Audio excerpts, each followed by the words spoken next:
Chapter 1. Embers in the Ashen Vale. The city of Lysoria slumbers beneath the boughs of the world tree, its white towers shimmering in the last light of dusk. Magic hums in the air, weaving through the marble streets and crystalline spires, as if the city itself breathes with ancient power. Elyra, have you ever wondered what lies beneath the roots of the city? Only old bones and older secrets, Caelir. You're not thinking of sneaking down there again, are you? Maybe just a little. There are places even the Magisters have forgotten. Lanterns flicker to life along the vine-wrapped bridges, casting shifting shadows as Caelir and Elyra walk together. Somewhere far above, the stars begin to pierce the violet sky. Beneath the tangled roots of the world tree, forgotten passages wind through stone and shadow. Few elves dare to tread here, where the air is thick with memory and dust. This way, Elyra. I found an old sigil. Look, just here. Are you sure this is safe? The stories say spirits guard these halls. Just stories. Besides, we're only exploring. A rune glimmers beneath Caelir's hand, and ancient doors grind open, revealing a vast chamber lined with cold forges and silent anvils. The air tingles with dormant power. The chamber's silence is absolute, until Caelir's foot disturbs a pile of blackened coals. Faded murals along the walls depict elves at the forge, hammers raised beside swirling glyphs of fire and steel. Look at these. They're older than the city itself. Why would the elders seal this place away? Because the forge is forbidden. We're not meant to shape metal anymore, Caelir. Not since the pact. But what if we're meant to remember? What if there's something here we need? Caelir runs his fingers over the cold anvil. A faint spark leaps between his skin and the metal, a pulse of ancient power stirring beneath centuries of dust. As Caelir's hand lingers on the anvil, a tremor ripples through the chamber. The shadows deepen, and from the far end of the hall, a staff taps on stone, steady, deliberate. You should not be here, Caelir, nor you, Elyra. The forge is sealed for a reason. Master Thalanor, I only wanted to know what we lost. Some knowledge is a curse. The fires you would awaken could consume more than you imagine. Leave before it is too late. Come on, Caelir. We should go. As they retreat, Caelir glances back. The anvil glows faintly in the darkness, a single ember burning where his touch lingered. Night falls over Lysoria, but Caelir's mind blazes with questions. In his small chamber, he unpacks a shard of blackened metal he slipped from the forge. Outside, the wind carries the distant howl of something ancient stirring. There's more to this. I can feel it. The forge called to me. Beyond his window, a faint light pulses at the heart of the world tree. Unseen eyes watch, and the first shadow of destiny stirs in the embers Caelir has awakened. Chapter 2. Whispers beneath the ashes. In the hush before dawn, Caelir sits cross-legged on his chamber floor. The ancient shard glimmers in his palm, pulsing faintly with a light unseen by any but him. What secrets do you hold? Why do you feel alive in my hand? He sketches runes on parchment, copying faded glyphs from memory. Each mark sizzles with a faint, silvery glow, as if the ancient forge stirs through his fingertips. The lines! They move, just as in the murals! Outside, the wind sighs through the city, and a new day creeps over Lysoria's marble arches. In the council gardens, Elyra stands beneath a flowering magnolia, her eyes fixed on the distant world tree. The air is heavy with unspoken worry. If anyone discovers what Caelir found, the elders will never forgive us.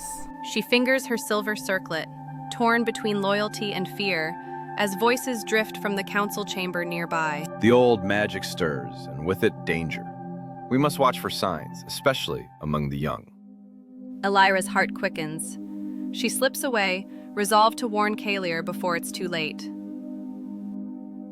At the city's edge, a figure cloaked in midnight blue approaches the gates. The guards hesitate, unnerved by the stranger's silent confidence. State your name and purpose, traveler. Lysoria is closed to outsiders at dusk. I am Valar of the Silver Ring. I come seeking the echoes of the old craft. The guards exchange uneasy glances, noting the stranger's silver ring and the ancient emblem worked into his cloak. They step aside, letting him vanish into the city's shadowed streets. That night, Lysoria slumbers uneasily. Beneath the world tree's roots, a faint glow pulses from the sealed forge, illuminating dust and ancient runes. The ember awakens, as prophecy warned. In his sleep, Caelir dreams of fire and steel, of voices calling his name from the shadows of the forge. A single rune on the anvil burns brighter, casting strange shadows through the chamber. Rain lashes Lysoria's rooftops as dawn breaks. Elyra rushes through empty streets, cloak whipping behind her, desperate to reach Caelir. Caelir, wake up. We're not alone. Someone new has come to Lysoria. As Caelir stirs, the ancient shard pulses violently. At the same instant, Valar stands outside, his eyes fixed on Caelir's door, and the world tree's heart glows with unnatural light. Elyra, do you feel that? The shard! It's burning! Thunder rolls. In the heart of Lysoria, old powers awaken, and destinies begin to converge. Chapter 3. The Silver Ring's Shadow. Rain hammers the rooftops of Lysoria, lightning casting jagged shadows across the marble streets. In Caelir's chamber, the ancient shard glows brighter, pulsing in time with the thunder. Hide it, Caelir. If anyone finds the shard, we're finished.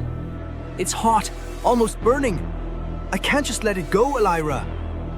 Elyra yanks open a loose stone in the floor, motioning for Caelir to drop the shard inside. He hesitates, then buries it as the storm intensifies.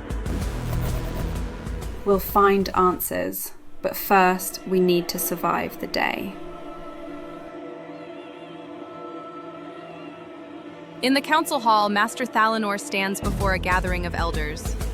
The walls pulse with protective wards, but cracks flicker in their glow.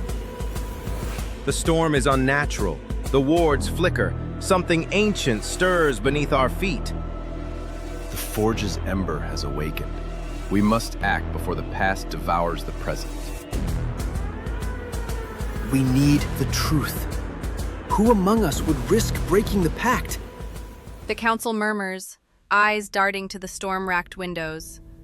Outside, the world tree's roots pulse with uncanny light, and thunder shakes the city's heart. Valar glides through Lysoria's winding alleys, cloak soaked by rain. He pauses, eyes narrowing as he senses lingering magic near Caelir's dwelling. The scent of old steel. And something more.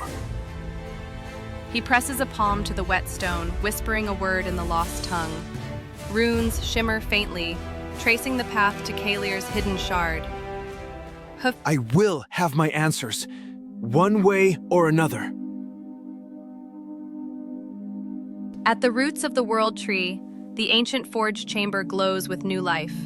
Runes flare and a pulse of energy cracks the dust-laden air.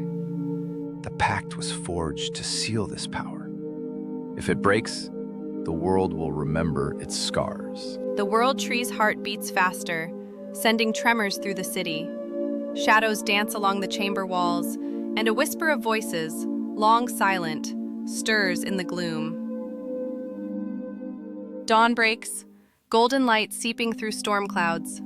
Caelir steps into the street, heart pounding, only to find Valar waiting, his silver ring glinting in the new sun. Caelir, you possess something that belongs to the old world.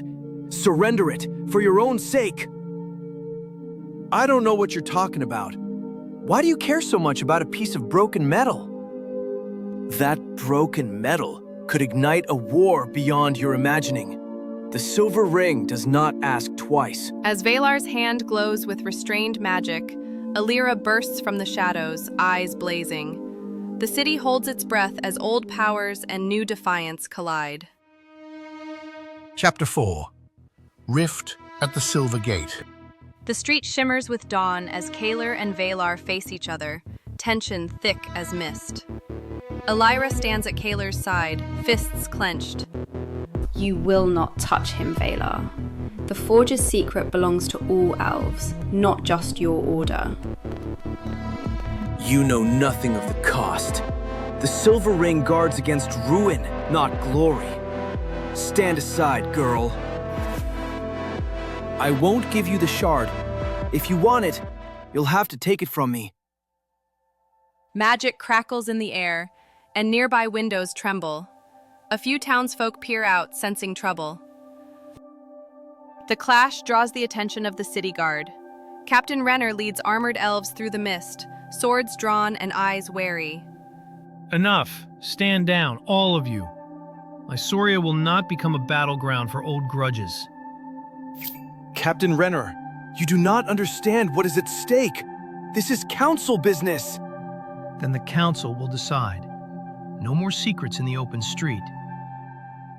As the guard forms a wall between the rivals, the world tree's roots tremble, sending a shudder through the stones beneath their feet. Within the council chamber, voices rise and clash. Seleth and Master Thalanor stand at the center, the air thick with magical wards and accusation. The silver ring has overstepped. We must not let fear dictate our future. The Forge's secret is dangerous, yes, but knowledge lost is a wound that never heals. You do not know what you risk. The rift grows wider even now. A sudden jolt shakes the chamber. Light flares in the distance. At the Silver Gate, a magical rift splits the air, swirling with wild energy. At the Silver Gate, energy spirals out from the widening rift, warping the marble arch and sending shockwaves through the city. Guards and citizens scatter, panic rising. Fall back! Protect the city! Keep everyone away from the rift! Elyra, look! The rift is feeding on the Forge's power. I can feel it pulling at me. If it keeps growing, the whole city could be lost. The rift pulses and a ghostly shape flickers within. An echo of an ancient elven warrior, sword raised, eyes burning with spectral fire. Caelir stands at the edge of the chaos, the hidden shard burning against his chest. All eyes turn to him as the rift's pull intensifies, drawing on his awakened power.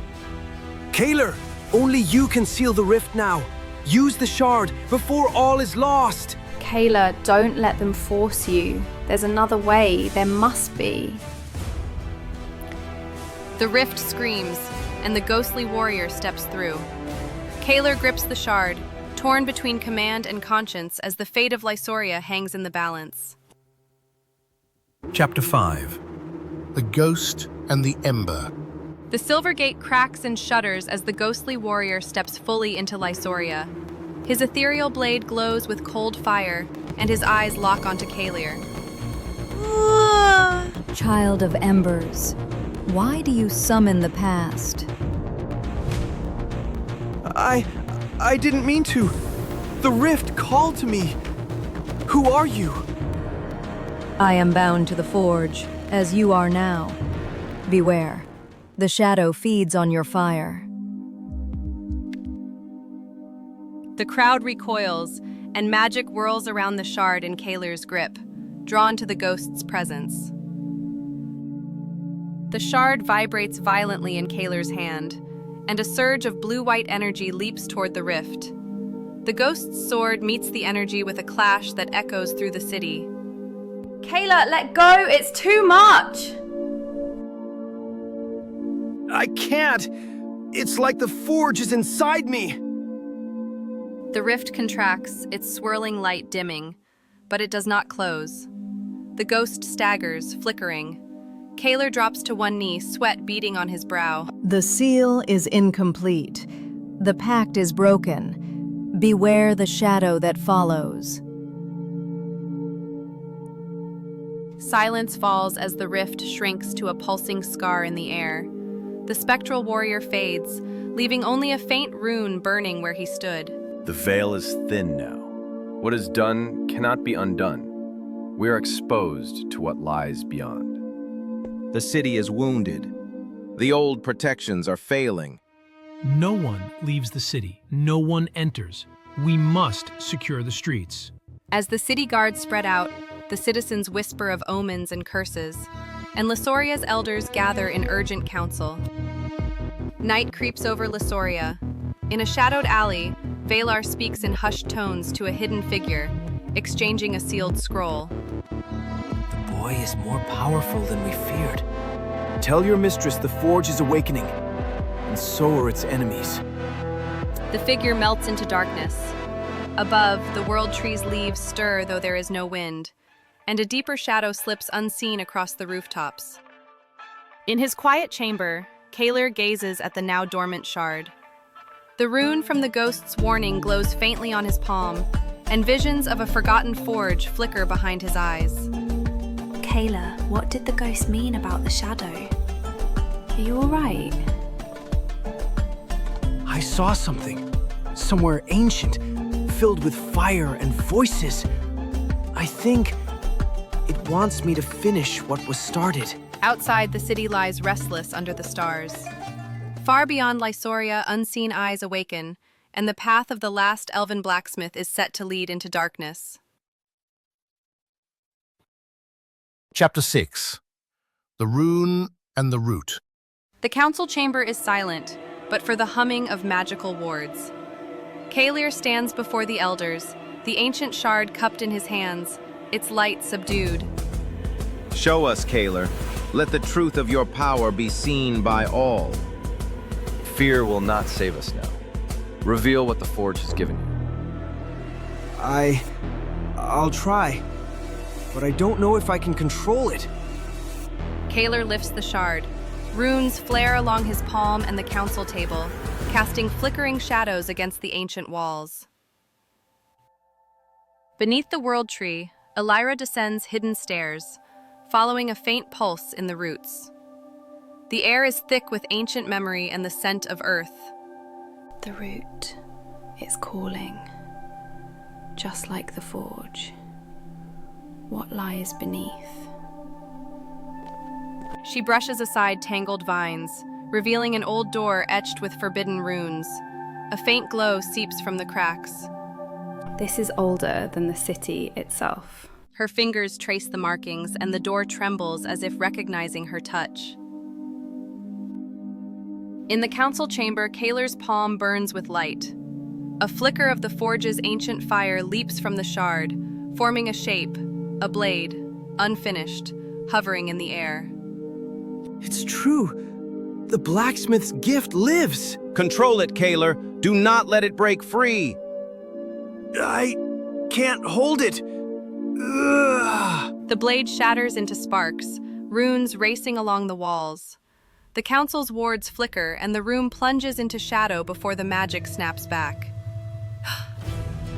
As the city reels, a hooded ashen agent slips through Lysoria's alleys.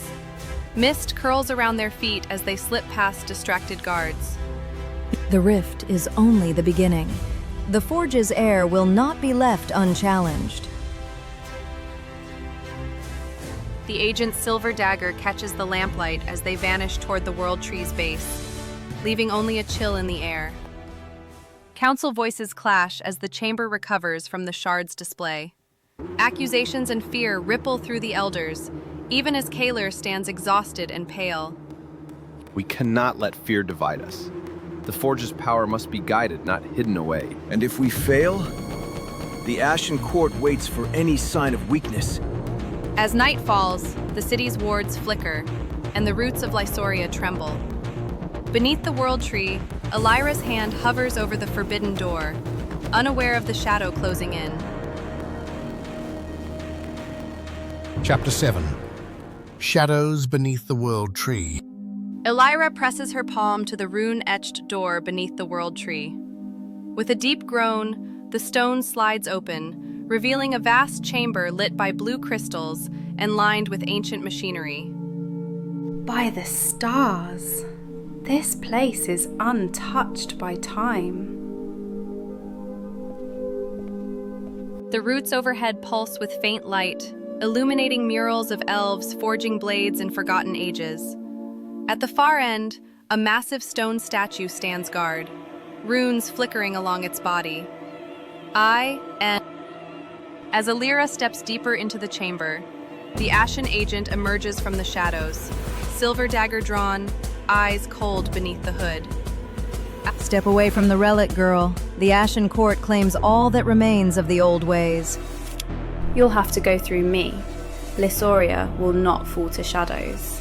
The statue's eyes flare blue, runes across its body pulse, and the chamber trembles, sensing the threat. In his chamber, Caelir grips the dormant shard. Suddenly, his vision blurs, and he is swept into a memory not his own, a forge blazing, voices chanting, and a blade being quenched in living fire. The root and the ember are one. Seek the guardian, only then may the shadow be turned. Caelir gasps awake, the rune on his palm burning with light. He senses Elyra's peril deep beneath the world tree. In the council chamber, arguments erupt. Seleth and Master Thalinor plead for unity as magical wards flicker, the city's defenses growing weaker by the hour. If we do not stand together, Lysoria will be lost to the darkness. Then perhaps the old blood must fight the new. The Ashen Court is already within our walls. The chamber shakes as distant thunder rolls. Above, the world tree's leaves begin to fall, their glow fading. In the depths, the ashen agent lunges at Elyra. The massive stone guardian's eyes blaze as it steps from its pedestal, raising a hand etched with glowing runes. None shall spill blood in the Hall of Roots. Begone, Shadow. This is not the end. The court will return. The agent flees as the guardian stands protectively before Elyra. Above, Caelir races toward the world tree, rune burning, as darkness coils deeper beneath Lysoria, waiting for its moment. Chapter 8. The Hall of Roots Revealed. Caelir rushes into the glowing Hall of Roots, breathless, the rune on his palm burning. Elyra stands beneath the watchful gaze of the ancient guardian, blue light shimmering around her. Caelir, I thought you'd never find me. The shard showed me. This place, the guardian, everything. Are you all right? Elyra nods as the guardian's eyes flare, runes pulsing in time with Caelir's heartbeat. The ancient guardian steps forward, stone joints grinding. It raises a hand, casting a beam of blue light that encircles Caelir and Elyra. Prove your heart's purpose, blacksmith of the ember. Only the true may walk the hidden ways. I seek to heal what was broken, not for power, but for all our kind. Then face the memory of loss. Forge hope from the ashes. Visions swirl around them, shattered swords, burning forests, the cries of elves lost to shadow. Caelir stands firm, the shard in his palm glowing brighter until the memories fade. Above ground, Lysoria's wards flicker and fail. Magical lights gutter out and the night air thickens with dread. The Ashen Court sigils appear, etched in ash on doorways and bridges. To arms! The wards are down. Double the watch on every gate. The city is vulnerable. We must find the source of the shadow, or all will be lost. As panic spreads, a live elf in black armor slips unseen through the chaos, eyes fixed on the world tree's base. The guardian steps aside, revealing a passage spiraling downward, its entrance veiled by tangled roots and flickering runes. The path to the deep forge awaits, but darkness follows. Choose your companions with care. We're ready. Whatever lies below, we face it together. Caelir and Elyra exchange a nod, stepping toward the newly revealed passage as the blue light dims behind them. As Caelir and Elyra approach the passage, a figure drops from the shadows. Mirith, blades drawn, eyes wary. The Ashen Court is not the only threat below. If you seek the Deep Forge, you'll need more than hope. Mirith, why are you here? Whose side are you on? The side that survives. Move or be left behind. As the trio descend into darkness, the Guardian's gaze lingers, and the city above trembles under the Ashen Court's growing shadow. Chapter 9. Descent into the Deep Forge. The trio descends the spiral staircase, their footsteps echoing in the root-bound darkness. Flickering runes light their way, casting shifting patterns on the ancient stone. How deep does this go? I can barely feel the city above us now. Deep enough to bury secrets and bones. Stay alert. These tunnels were made for more than travel. Caelir touches the shard at his side, feeling the air thicken with old magic and sorrow. As they move deeper, swirling visions flicker in the torchlight. Echoes of elves forging weapons, flames roaring, and shadows creeping at the edges of memory. Do you see them? The forges, the voices. It's as if the past is alive here. They're warning us. The shadow always followed the forge. Then we'd best not linger. History has sharp teeth. The visions fade, replaced by silence and the distant grinding of stone. At the end of the descent, a colossal stone door bars the way. A rune warden stirs to life, runes blazing red across its chest, blocking their passage. Only those who bear the mark may enter. Answer the riddle, or be turned to ash. What is your riddle, Warden? I am born in flame, yet I am not fire. I am shaped by hands, yet I am not flesh. I can bind, I can break. What am I? It's testing us, testing you. Caelir closes his eyes, feeling the answer pulse through the shard. Far above, Lysoria reels as Ashen agents sabotage the city's wards. Magical fires gutter out, and panicked elves flee the bridges. The city is on the edge of collapse. When the Deep Forge is opened, all will burn anew. The court is patient. Shadows lengthen as the Ashen Court prepares to strike, their eyes fixed on the World Tree's heart. As Caelir opens his mouth to answer, Mireth's hand strays to her blades. The Rune Warden's eyes narrow, and a shadow flickers behind them. Someone, or something, is following. Hurry, Caelir. We're not alone down here. The answer is... steel. The door rumbles open, but Mireth's wary gaze lingers on the darkness behind. As they step forward, a hidden presence slips silently after them, and the Deep Forge awaits. Chapter 10. The Heart of the Deep Forge. The trio steps into the Deep Forge, an immense cavern, rivers of molten metal snaking between ancient anvils and gears. Red gold light flickers off the walls, and the air trembles with heat and magic. It's a city beneath the city. How did the elves ever abandon such a place? It feels alive.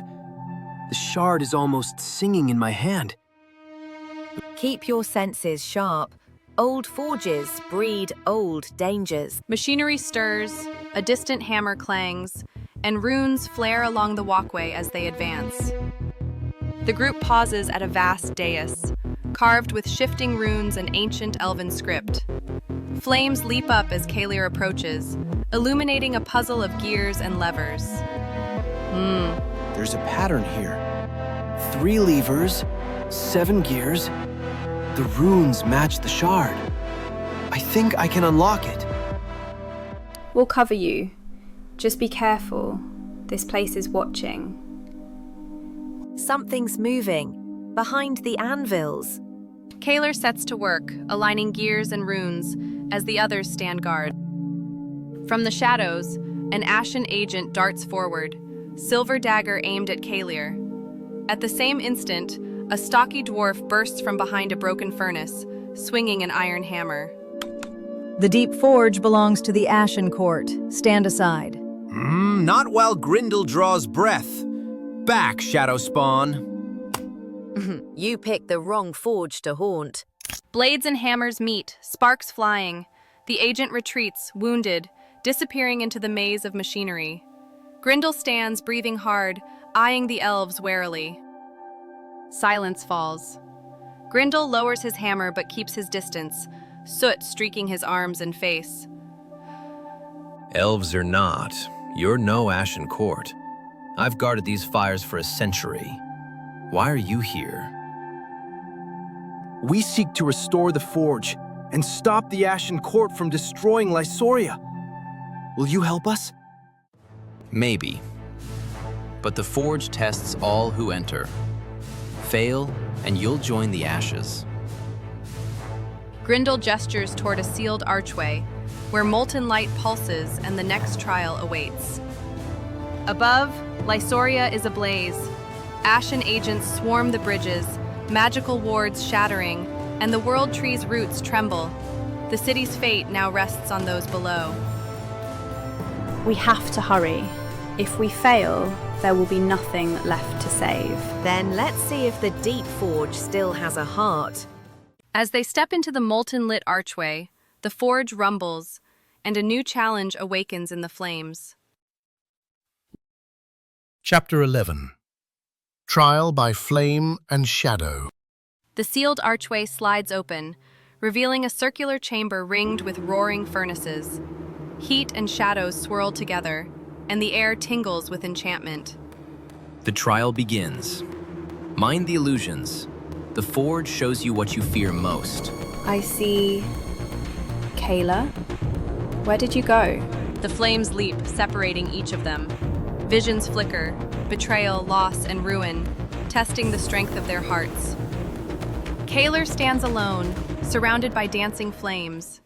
Shadows take the shape of familiar faces, friends lost, mentors fallen, visions of Lysoria burning. You are unworthy. The forge will consume all you love. No, I won't let fear decide my path. I will forge a new future. The vision wavers, but the flames still press close, testing his resolve. Elyra faces a vision of Caelir turning away, leaving her alone in the dark. She reaches for him, only to grasp empty air. Don't leave me. We are stronger together, always. Her words echo through the chamber, cutting through the illusion. The flames part, and she glimpses Caelir's silhouette beyond the fire. I will not let the shadows win. Mareth and Grindel each face their own ghosts. Mareth sees herself forced to betray the others. Grindel sees the forges overrun by shadow. Both fight the visions, but doubt lingers in their eyes. I am not your puppet. My choices are my own. The forge stands while I stand. Shadow or no. The flames subside, leaving all four battered but together. The trial's illusions give way to a single pulsing ember at the chamber's center. At the heart of the chamber, a floating ember pulses with power. It splits into 4 flickering lights, each drawn to a different member of the group. The forge wants us to choose, alone or together. What do we do? Together, always. Then together we burn, or together we rise. No more running. My blade is with you. The embers merge, flaring with brilliant light, as the chamber rumbles and a hidden passage opens deeper into the forge, while above, the Ashen Court breaches the gates of Lysoria. Chapter 12. The path of living flame. The group enters a narrow corridor lined with glowing runes, their footsteps echoing in the heat. The walls pulse with ancient power, lighting the way forward. The runes are changing. They're guiding us, but I sense a warning. I don't trust a path that lights itself. Stay sharp. The air is getting hotter. Something waits ahead. The runes flare brighter as they approach a heavy stone door marked with a sigil of flame. The stone door grinds open. A wave of heat bursts forth as a towering flame elemental emerges, molten gold eyes blazing. Who dares trespass the heart of fire? Prove your worth or be consumed. We don't have time for riddles. Spread out. Wait! It's a guardian, not a foe. Let me try. The elemental lashes out, flames searing the floor as Caelir raises the shard, channeling its light toward the guardian. The elemental pauses, flame body flickering, as the shard's light weaves runes in the air. It speaks in a voice of crackling embers. Answer, Smith. What is the fire that does not consume? The flame that forges but never destroys. The fire of creation. The spark that gives, not takes. You may pass, blacksmith, but beware.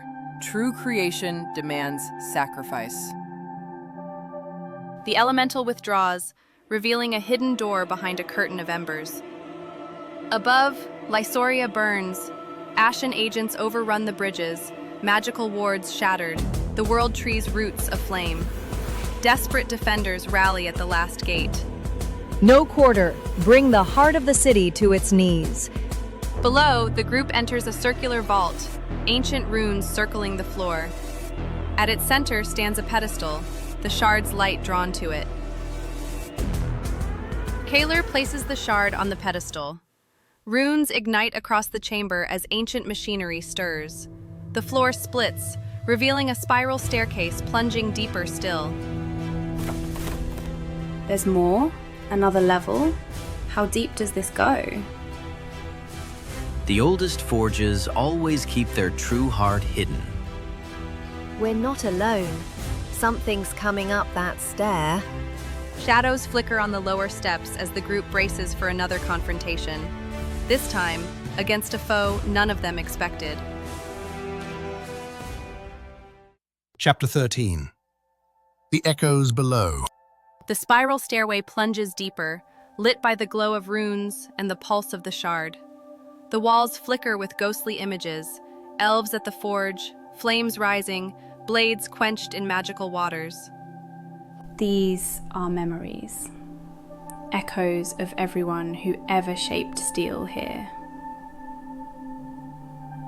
I can feel them watching, waiting for us to prove ourselves. Don't look back. The past is heavy down here. The group steps into a round antechamber, where spectral blacksmiths emerge from the shadows, blue-white light flickering in their sorrowful eyes. One spectral blacksmith steps forward, palm outstretched, eyes fixed on Caelir. A flickering forge fire hovers between them. To pass, each must offer a memory, joy or pain, so the flame may know your heart. I remember my mother's hands, guiding mine at the anvil before the forges fell silent. I remember laughter under the world tree, before war darkened the city. I remember betrayal, a friend's blade at my back. I remember the first time I shaped steel and knew it would last beyond my life. The flame brightens with each memory, burning away the spectral barriers. The blacksmiths bow and fade, leaving the way open. Above, Lysoria's defenders rally at the world tree's roots. The Ashen Court's warriors press forward, led by a tall figure in charcoal armor, scars shining in the firelight. Break their lines. Let no one reach the deep forge. The city trembles as the battle rages, the fate of Lysoria hanging by a thread. At last, the group enters the core of the deep forge, a vast chamber ablaze with living flame, rivers of molten metal, and a central anvil glowing with ancient runes. I've never seen its like, even in the oldest dwarven halls. This is what the shard has been leading us toward. The true heart of creation. We're not alone. Someone else is here. Shadows coalesce by the anvil as the Ashen Commander steps into the forge's light, blade drawn, eyes cold as midnight. The Ashen Commander raises her sword, runes flaring black. The chamber fills with oppressive magic as the air crackles with the promise of battle. The Deep Forge's power belongs to the Ashen Court. Stand aside, or be cast into the flames. You'll have to take it from us. The Forge was never meant for tyrants. Brave words for those standing at the edge of the fire. As the Ashen Commander advances, the Forge's fires surge and the runes on the anvil begin to pulse, awakening powers unseen for centuries. Chapter 14. The Battle for the Anvil. As the Ashen Commander advances, the runes on the anvil blaze with blue and crimson fire. The whole forge shakes, molten metal surging around the chamber. Stay back! The Forge is waking! None of us are safe! Power is never safe, boy. Only those who seize it deserve it. The Ashen Commander lunges, blade clashing with Mareth's twin swords, as Elyra calls protective runes into the air. Grindel circles the anvil, searching for a weakness. Sparks and spells fly. Mireth duels the Ashen Commander in a blur of steel, while Elyra's magic shields Caelir from a cascade of molten fire. Grindel hammers at the anvil's base, searching for a way to channel its power.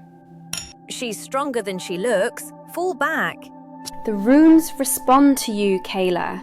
Try to reach them before she does. I'll try. Hold her off!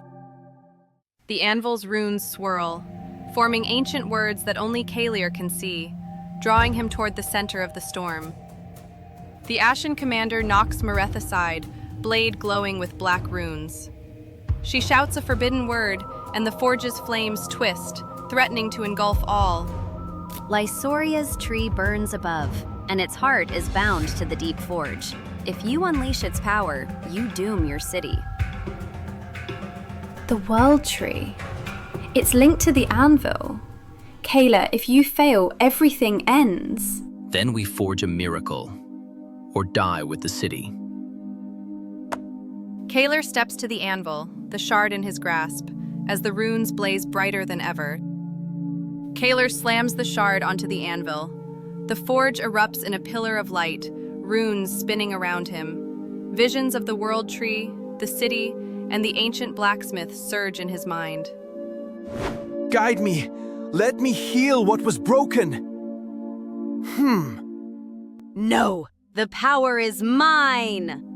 The chamber quakes as the anvil's magic judges them all, the fate of Lysoria hanging by a thread. The anvil's light explodes outward, shaking the forge and city above. The World Tree's roots crack and burn as a deep rumble splits the air. Caelir, you must choose. Save the forge or save Lysoria. There must be a way. I can't let either die. As everything teeters on the brink, the anvil's runes flare one last time, offering Caelir a single, impossible choice.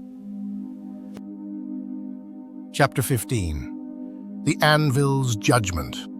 As the anvil's light engulfs him, Caelir is pulled into a vision. He stands in a vast void, the World Tree's roots entwined with rivers of molten metal, the forge and city one and the same. Spectral figures, elves and blacksmiths, stand beside him, whispering words of hope and sacrifice. The tree and the forge are threads of the same loom. Only unity can mend what pride has torn. Show me how! I can't let either die! The vision fades, leaving a single glowing rune in Caelir's palm, pulsing in time with his heart. Back in the forge, Caelir slams his palm, rune blazing, onto the anvil. The chamber erupts with light, forging a bridge of runes that links the burning World Tree above to the ancient forge below. He's binding them together. Hold the circle. Don't let the commander break it. Stand fast. I'll keep her away. Caelir, finish it. The Bridge of Runes pulses, drawing power from both above and below. The air trembles with possibility and danger. The Ashen Commander thrusts her blade into the rune bridge, channeling forbidden magic. Dark energy crackles, threatening to shatter the delicate balance Caelir has forged. If I cannot rule, then I will see it all turn to ash. Not while we still stand.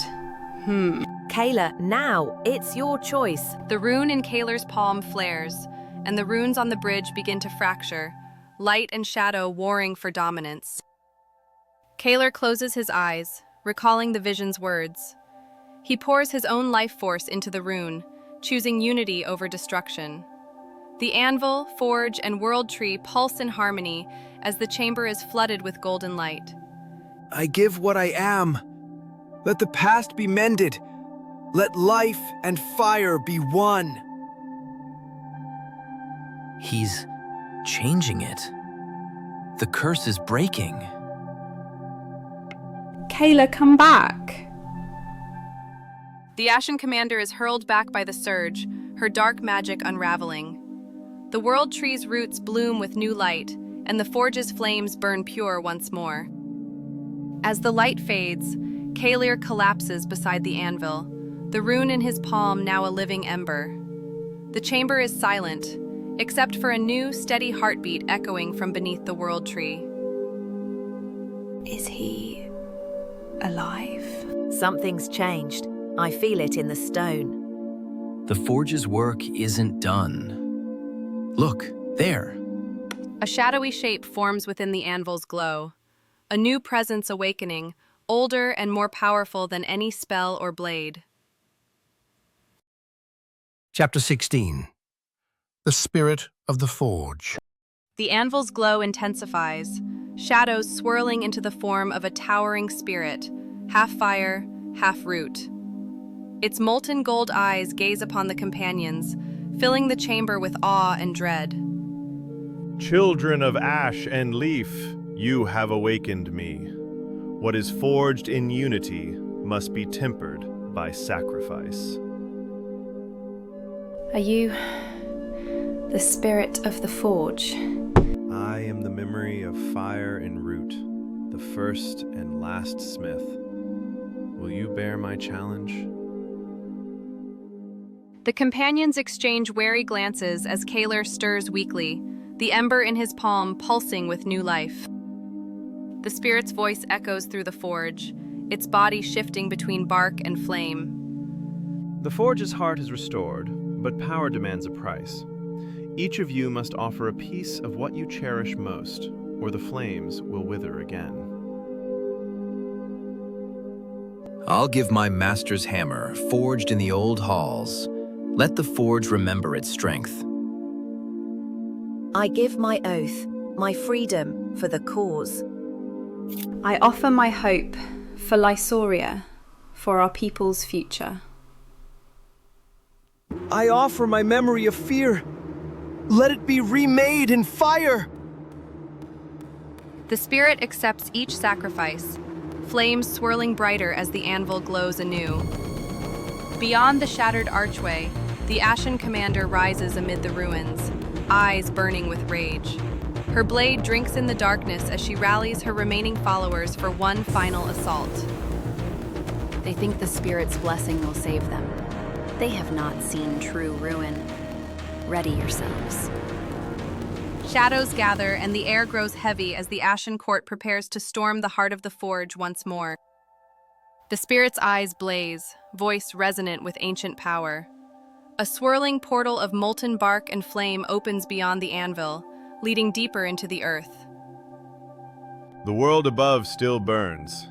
If you would save it, follow the path I reveal. Only in the forgotten depths lies the key to Lysoria's salvation. We'll go. But what awaits us there? The roots remember what even flame forgets. trust in each other, or be lost.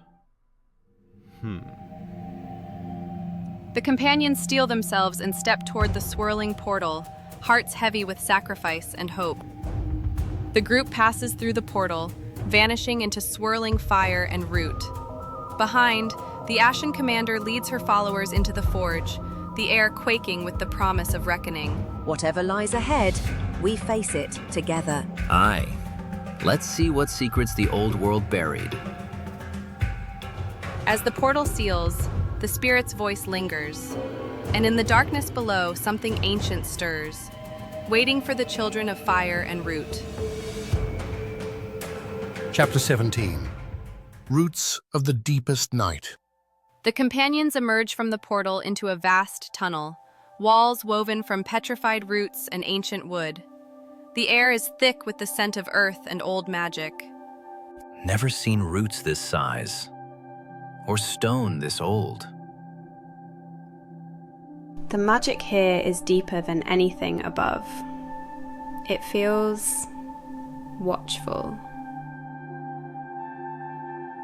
The ember in my palm.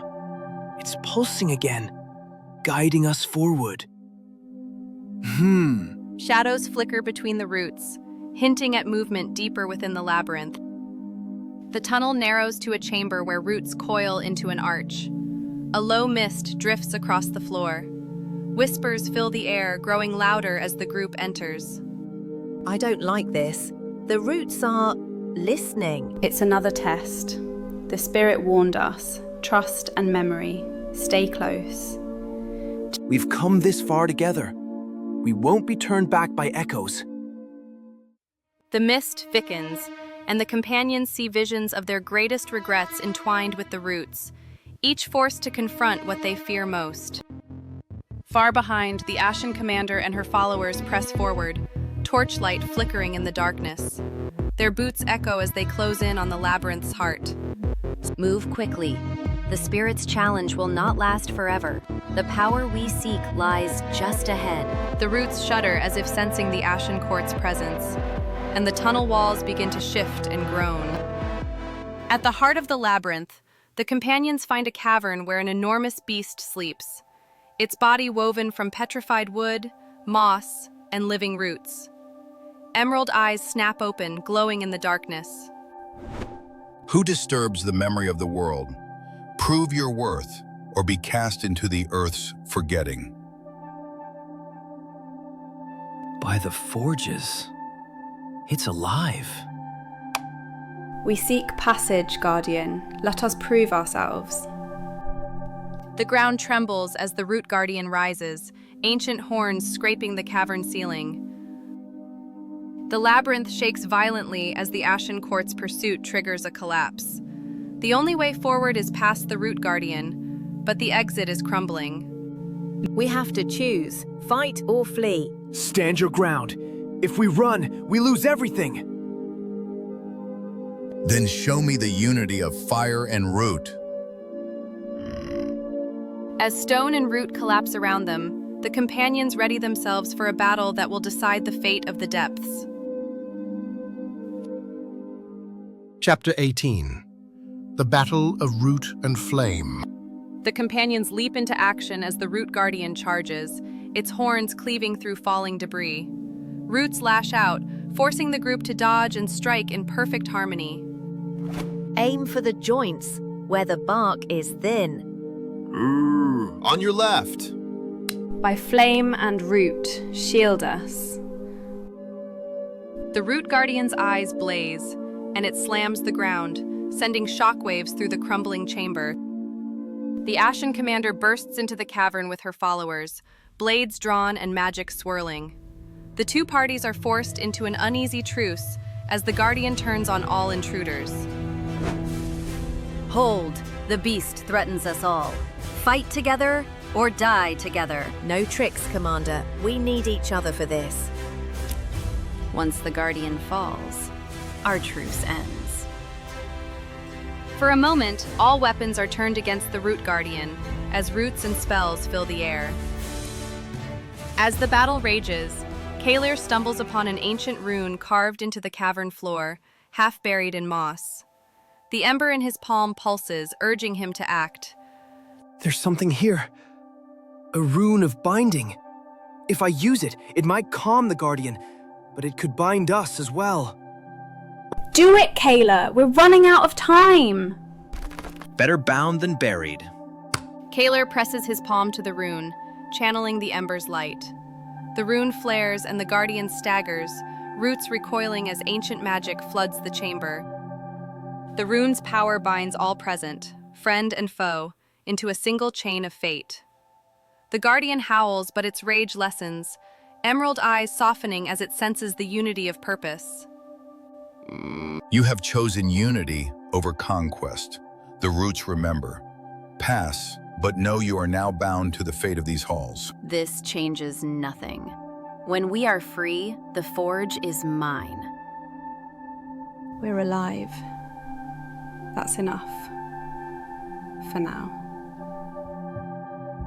The Guardian collapses, returning to slumber, as a new passage opens beyond the debris. The rune's bond lingers, tying both parties together by ancient magic. The cavern settles, but the way back is gone. Bound by the rune's magic, the companions and their rivals must journey deeper into the unknown together. Watch your backs, the worst may still be ahead. Then we walk forward, whatever the cost. In the darkness, the new path twists downward, and a faint, inhuman whisper echoes from the depths, promising that the true trial has only begun. Chapter 19. The Whispering Deep. The group, bound by the rune's magic, moves deeper into the earth. The tunnel narrows, roots giving way to smooth black stone, and a chill wind stirs dust across their path. The air's colder. Are we beneath even the roots now? Aye. This stone remembers darker things than roots or flame. Keep moving. The magic binding us will not last forever. The darkness thickens, broken only by the ember's glow in Caelir's palm and the flicker of wary eyes. Faint whispers slither along the walls, echoing old regrets and secret doubts. Each step forward warps the passage behind them, making retreat impossible. Did you hear that? Voices, but none I recognize. It's the rune testing us again? Or something older? The ember's pulling me left. We have to trust it, or we'll be lost. Shadows flicker at the edge of their vision, and the path splits, marked by ancient sigils. A spectral figure materializes before them. A gaunt spirit shrouded in silver and black, ethereal chains dragging behind. Its hollow eyes fix on the group. None pass who carry the weight of betrayal. Reveal your true intent, or be bound in shadow forever. We seek only the forge's power, nothing more. I seek to heal what was broken. My intent is hope. I want unity. No more blood. No more ruin. The spectral warden raises its chains, magic swelling, as if weighing each heart's truth. The chains snake out, briefly binding each companion and foe. For a heartbeat, all memories and secrets are laid bare. Fears, hopes, betrayals. The rune's magic flickers as the Ashen Commander's ambition strains against the unity of the group. Caelir! The rune! Hold it together! We have to choose. Trust or fall apart. We've come too far to lose each other now. The chains shatter, the warden vanishing with a mournful cry as the tunnel splits. One path bathed in ember light, the other in cold shadow. The group stands at a crossroads, one path pulsing with the ember's warmth, the other promising power in shadow. The rune's bond is frayed. The next choice may break it. The path of shadow is mine.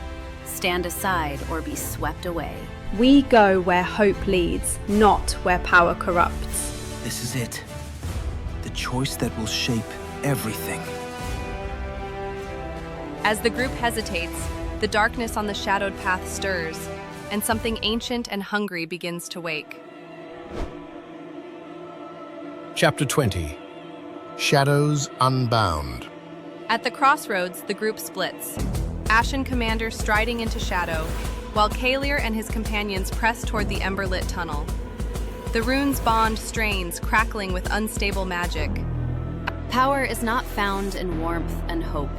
It is seized in the dark. We choose the light, whatever the cost.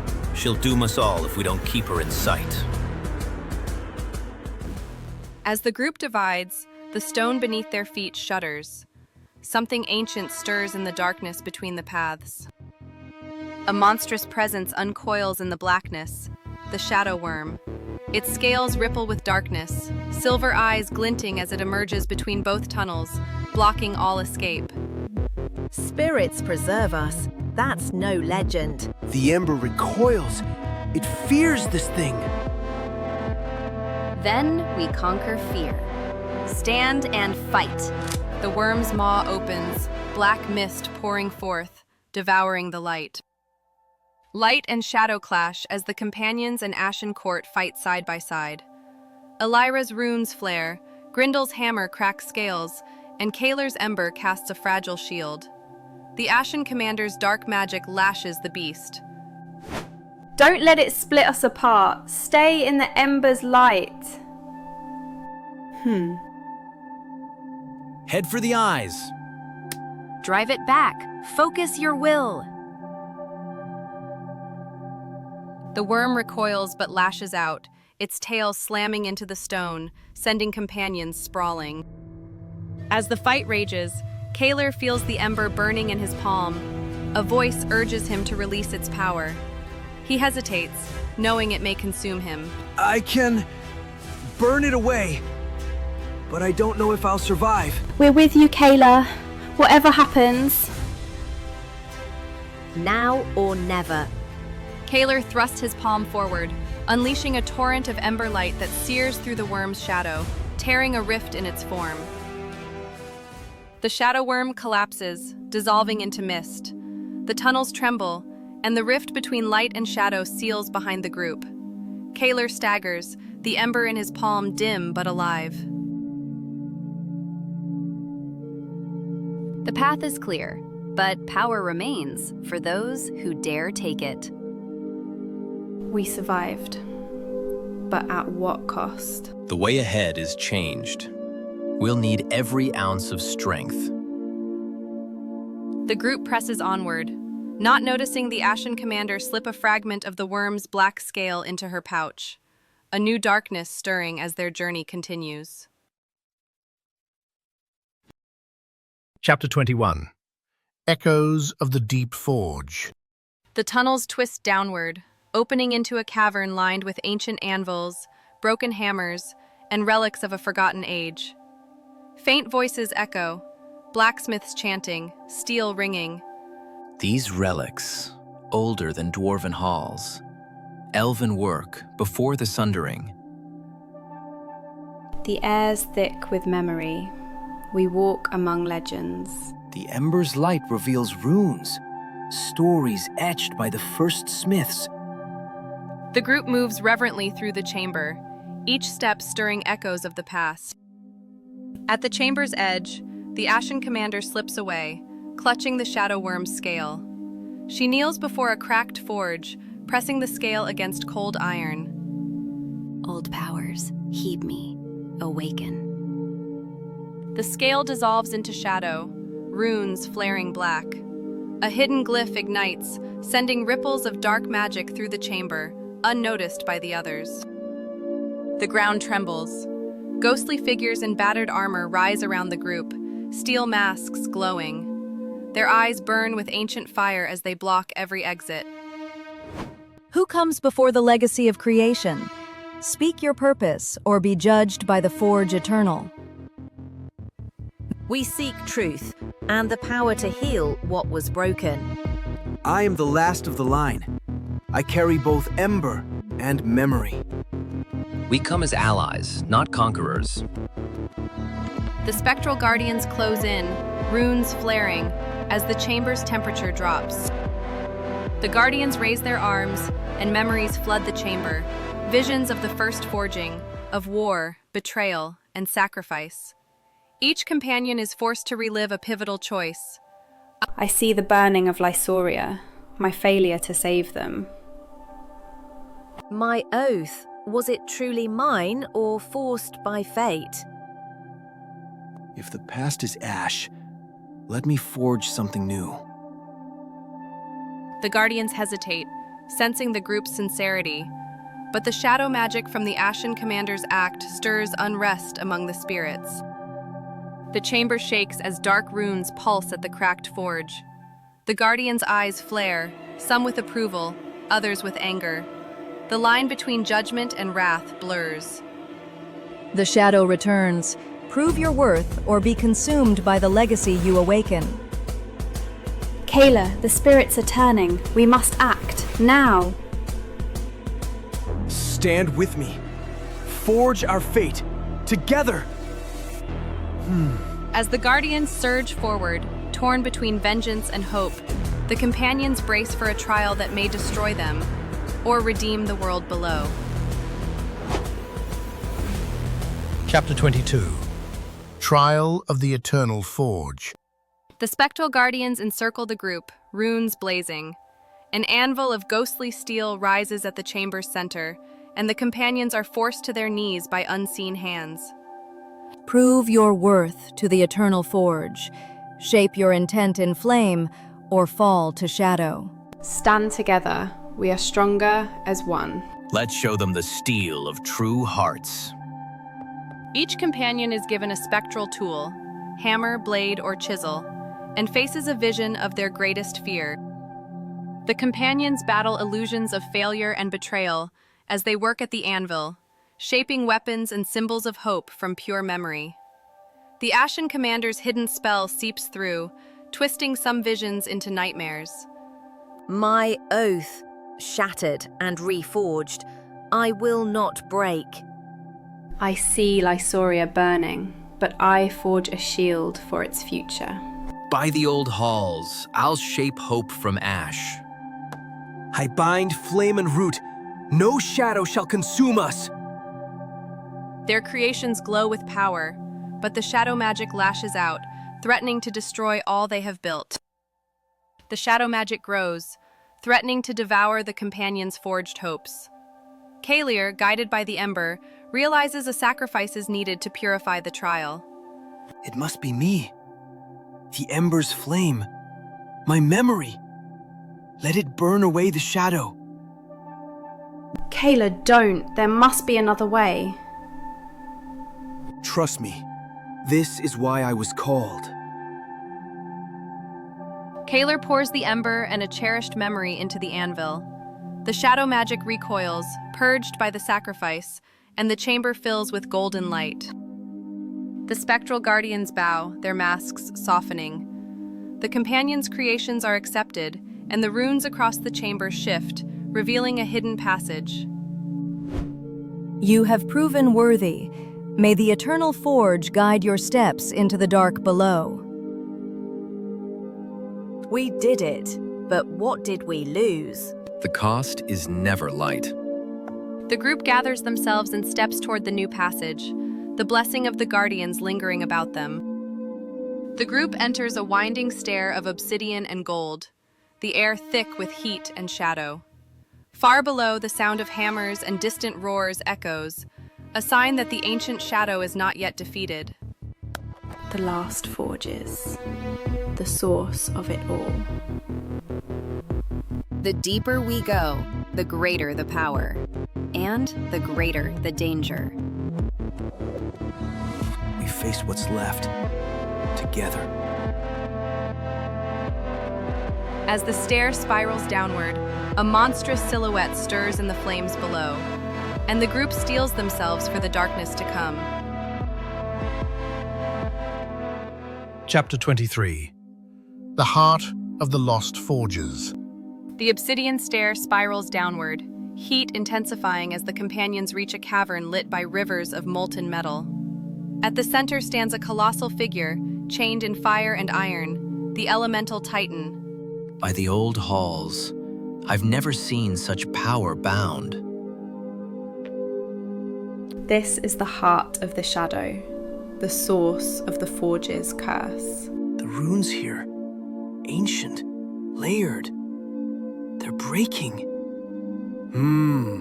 The ground shudders as the Titan stirs, its gold eyes flickering open. At the edge of the cavern, the Ashen commander examines the rune-etched chains, her fingers tracing the black runes from the Shadow Worm's scale. Power like this could unmake kingdoms, or build new ones. She's plotting. Again. Keep your eyes on her. We're here to end the curse, not unleash another. The Titan's chains pulse with alternating waves of flame and shadow, the runes flickering as if in pain. The elemental Titan's eyes flare. Its voice booms, shaking the cavern as the bindings strain. Children of ash and root, why do you disturb my prison? Who dares to hold the keys of flame? We seek to end the Shadow's curse, to restore what was lost. Restore? Or replace one master with another? Choose, release my wrath, or forge a new pact. The companions exchange glances as the Titan's chains begin to crack, molten iron dripping to the floor. Caelir studies the runes, ember glowing in his palm. Each symbol is a choice: freedom, destruction, or unity. The Ashen commander's shadow magic seeps into the chains, hastening their break. If we don't act, the Titan will break free, and the Forge is with it! Help me! Guide us, Caelir. We trust you. We must choose together. One mistake and everything burns. Then let's forge a new pact before the old one shatters. The companions channel their intent into the runes, racing against the unraveling magic as the Titan's fury shakes the cavern. The runes explode with light and shadow, the Titan surging against its bonds. The companions are hurled back as the cavern quakes, the outcome of their choice still uncertain. The time of binding ends. Let the forges be reborn or consumed. Hold fast! The world above depends on us. We must shape the new pact, now! As flame and shadow spiral upward, the Titan tears one chain free, and the heart of the forge trembles on the edge of rebirth, or ruin. Chapter 24. Chains broken, fate forged. The elemental Titan wrenches free a second chain, molten iron raining down as the forge quakes. Fire and shadow spiral through the cavern, threatening to consume all. Your time of forging is over. The world will burn anew. Caelir, the runes, now, before it tears itself apart. The power is within reach. Bind it to my will. The companions scramble to the runic circle, the air searing hot as the Titan's wrath grows. Caelir and Elyra join hands over the runes, their magic uniting ember and ancient words. Mirith wards off the Ashen commander, whose own power crackles with dark intent. All of us! Forge this together, or none of us survive! Stand back, Commander. This isn't yours to claim alone. You lack the will to wield true power. Let the Forge remember sacrifice, not conquest. Magic and memory swirl, the runes glowing with searing light as the pact begins to take shape. Grindel steps forward, tossing his master's hammer into the heart of the runes. The artifact shatters, sending a pulse of golden light through the forge. Let this be the bond. Steel for peace, not war. Grindel, no. The pact is sealing. Hold on. The Titan staggers, its fury dimming as the hammer's sacrifice is accepted. A new chain, forged of memory and hope, binds the elemental's core. The elemental titan howls, torn between rage and acceptance. The Ashen Commander's shadow spell lashes out, threatening to break the new chain. Caelir channels the last of his ember, stabilizing the pact, for now. You would bind the forge to weakness. We chose unity over ruin. You stand alone, Commander. The forge endures, but the heart is changed. Beware the cost. The flames subside, and the Titan's form shrinks, becoming a burning guardian at the chamber's heart. The forges are remade, yet unstable. The forge's floor cracks, revealing a spiral stair descending into blinding light. The companions gather, battered but resolute, as the Ashen Commander lingers, her ambition undimmed. The pact holds, for now. But the true source lies below. We go together. No more secrets. The forge's fire is not spent. Nor am I. As the group descends, the light shifts, revealing a glimpse of a realm untouched by mortal hands, where the fate of the world will be forged anew. Chapter 25. Into the Veiled Crucible. The spiral stair ends in a chamber of swirling light and shadow. Runes hover in the air, and every footstep ripples across a floor of living glass. It's like stepping into a dream. Nothing feels solid. I'd rather stone underfoot than this sorcery. The magic here is older than memory.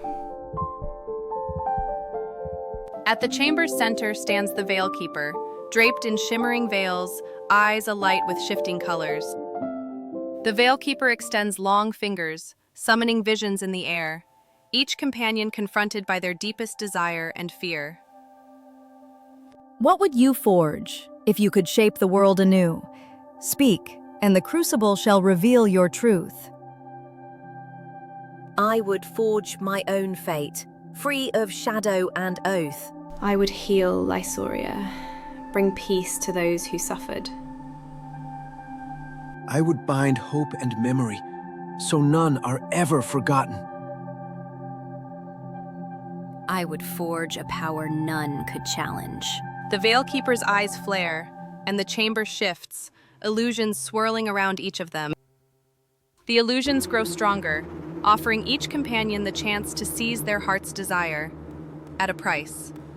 The Ashen Commander's shadow magic seeps outward, threatening to tear the group apart. You see it, don't you?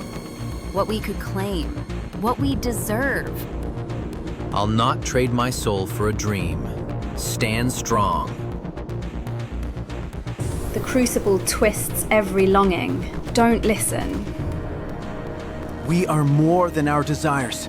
We forge our fate. Together.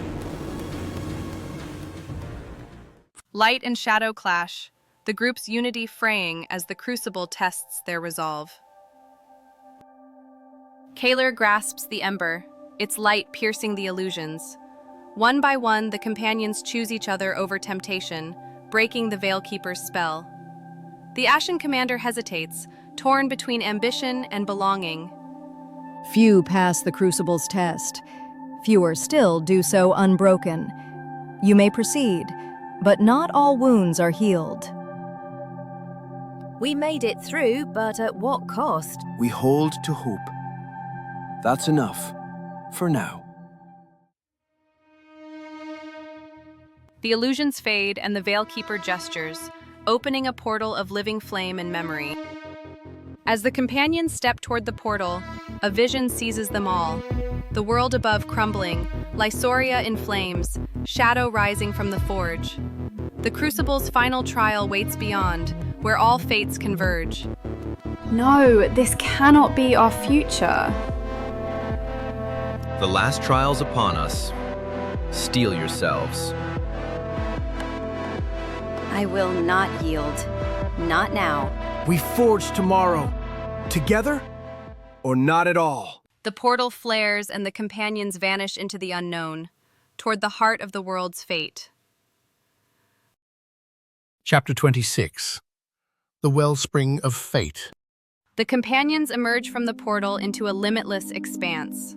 Ribbons of light and memory spiral overhead. Pools of liquid starlight swirl around a central dais, where the wellspring of fate pulses with living energy. Is this the source of all forging? I feel every hammer I've ever swung echoing here. The air tastes like old magic, too strong to trust. The wellspring glows with 1,000 shifting memories, reflecting the hopes and regrets of all who enter. The wellspring projects visions. Elyra sees Lysoria healed. Grindel glimpses a world of peace, and Mirith faces her own unbroken oath.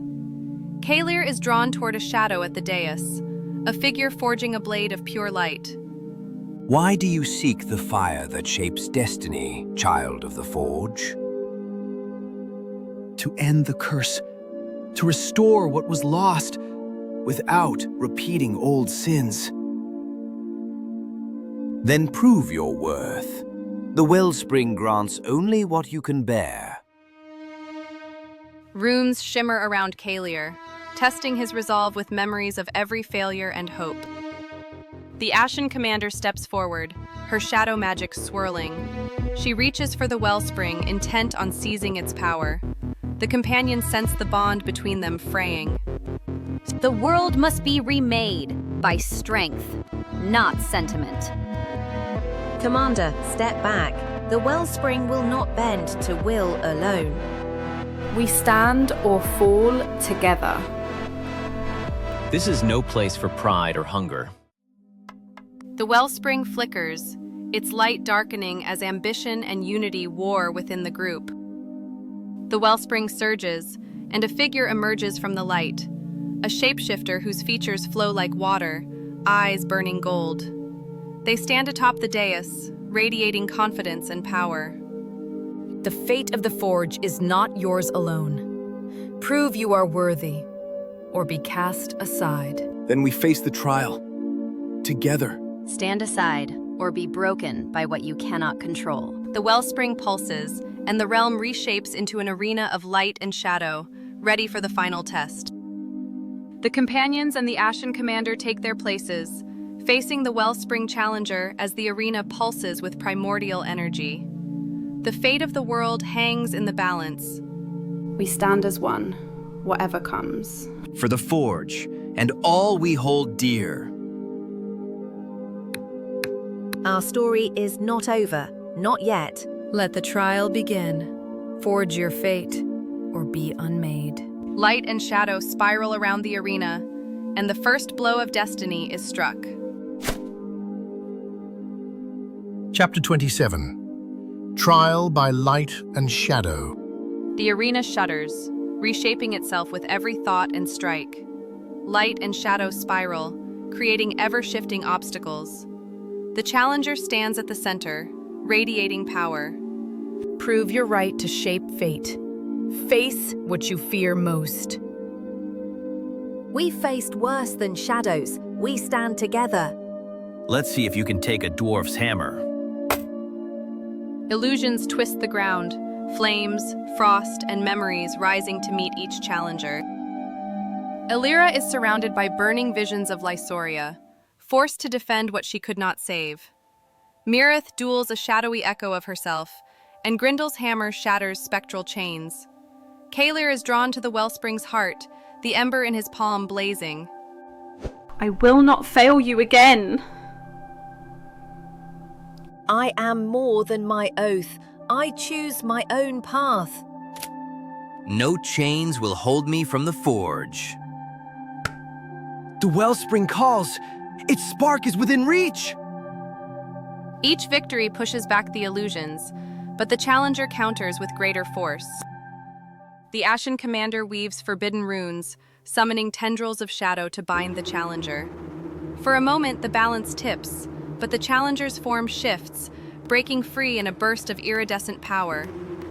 The wellspring spark will be mine, no matter the cost. Shadow cannot master destiny. Only those who accept all facets may shape the world. Commander, your ambition blinds you. The Ashen Commander's magic recoils, threatening to unravel the group's unity. The arena fractures, cracks of blinding energy racing toward the wellspring. Caelir stands at the crossroads, seize the spark for himself, or use its power to shield his friends. The challenger's eyes lock with his, daring him to choose. I can't save everyone and claim the spark. Which fate do I forge? We stand with you, Caelir. Choose hope, not power. What's a spark worth if you lose your friends? The world needs us whole, not broken. Caelir channels the ember's light outward, forming a shield around his friends as the challenger unleashes a torrent of raw magic.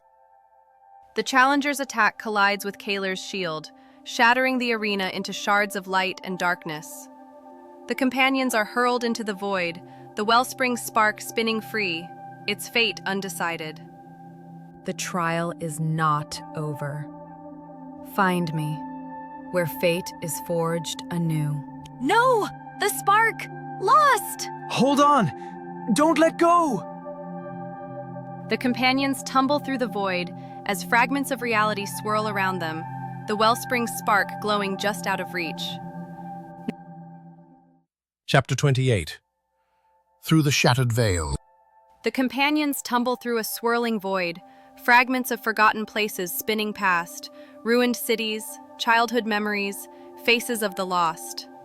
The wellspring spark drifts farther, just out of reach. Stay together! Don't let the void pull you apart! I can't see you. Shout if you're near. The shadows are alive. Don't listen to them. For a heartbeat, the group glimpses each other through the chaos, but the current tears them away. Each companion lands in a shifting shard of reality, a personal echo. Elyra faces the burning of Lysoria, Grindel relives the forging of his first weapon, and Murith confronts a younger, unscarred self. Caelir finds himself alone, the spark hovering over a dark river. I couldn't save them. Will I always be haunted by loss? Every blow I struck, did it build or destroy?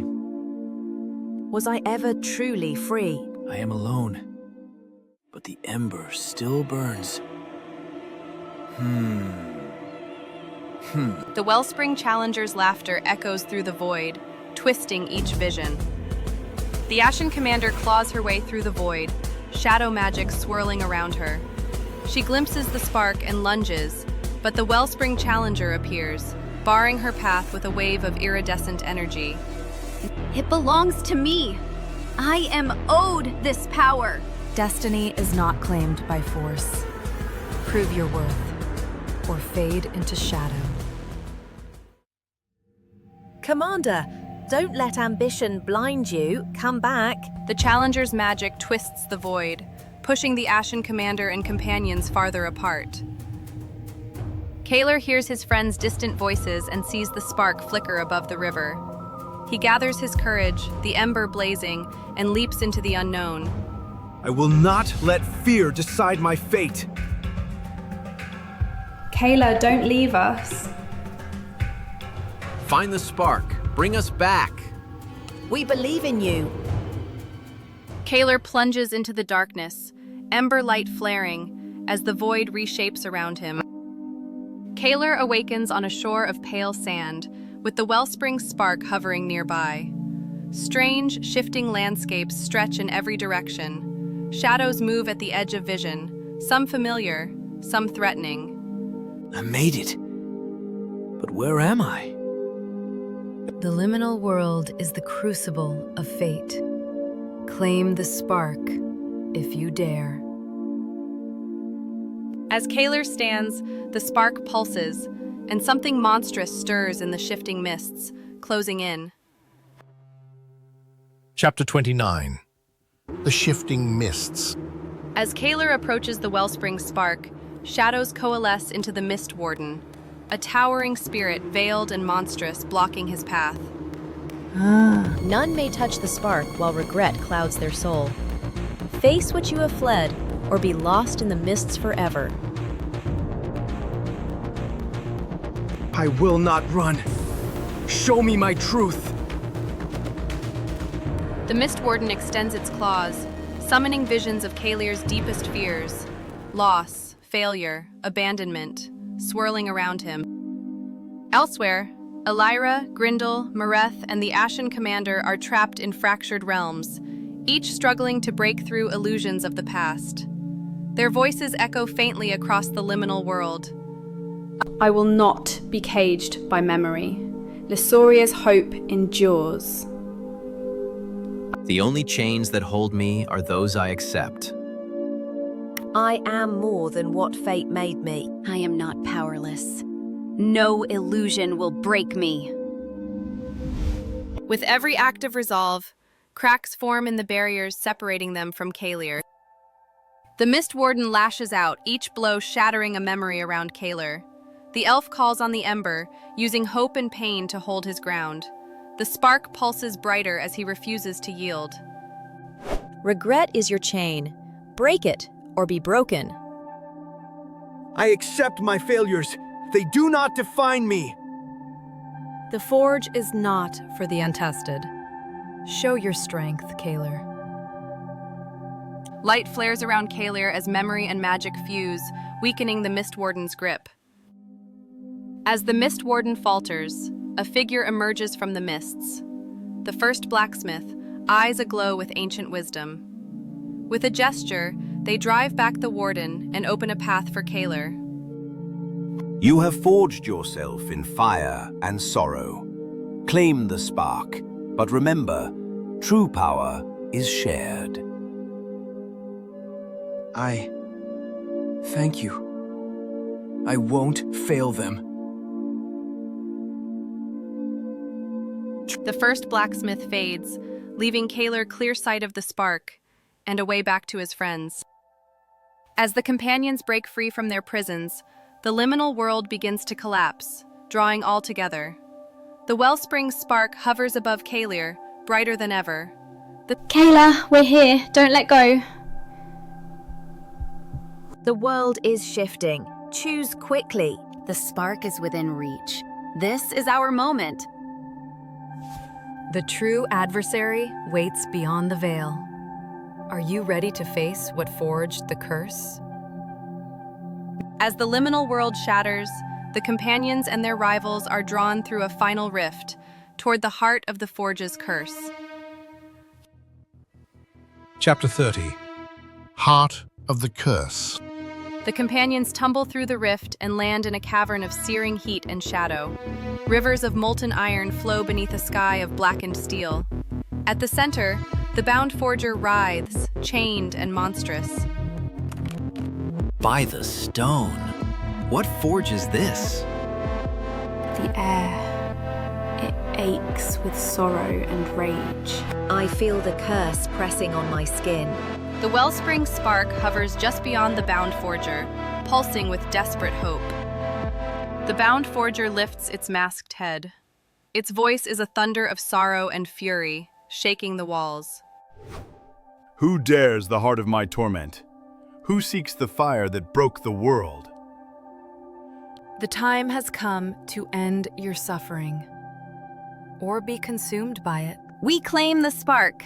No chain nor curse will stop us. We came to heal, not to conquer. Let us help you break these chains. The bound forger's chains rattle, and the cavern trembles with the threat of unleashed power. The bound forger roars, molten chains lashing out at all present. The companions dodge and defend, magic and steel clashing with the spirit's fury.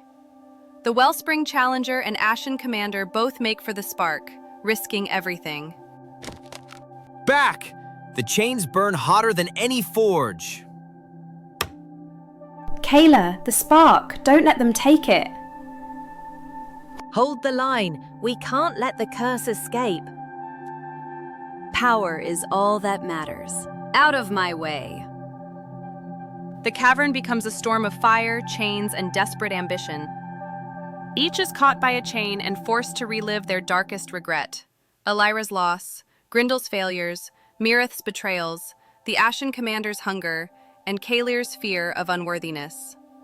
Only by facing these truths can the chains weaken. I could not save them, but I will not let that define me. I forgive myself for what I could not mend. I am not my past. I choose who I become. I am worthy because I choose hope. Even power cannot fill the emptiness.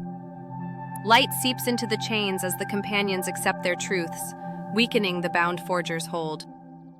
The bound forger, weakened but still raging, gathers its remaining strength and unleashes a storm of molten chains at Caelir. The wellspring's spark hovers between them, salvation or destruction in reach. Only a true sacrifice can break the curse. Will you pay the price, young smith? If it means freedom for all, then let it be so. Caelir, don't! There must be another way. The fate of the forge is yours to shape. Choose before all is lost. Caelir steps toward the spark as chains whip toward him, the fate of the curse, and all creation hanging in the balance. Chapter 31. The Price of Breaking Chains. Molten chains whip toward Caelir, but Elyra, Grindel, and Mireth rush to his side, each offering a cherished memory to the spark.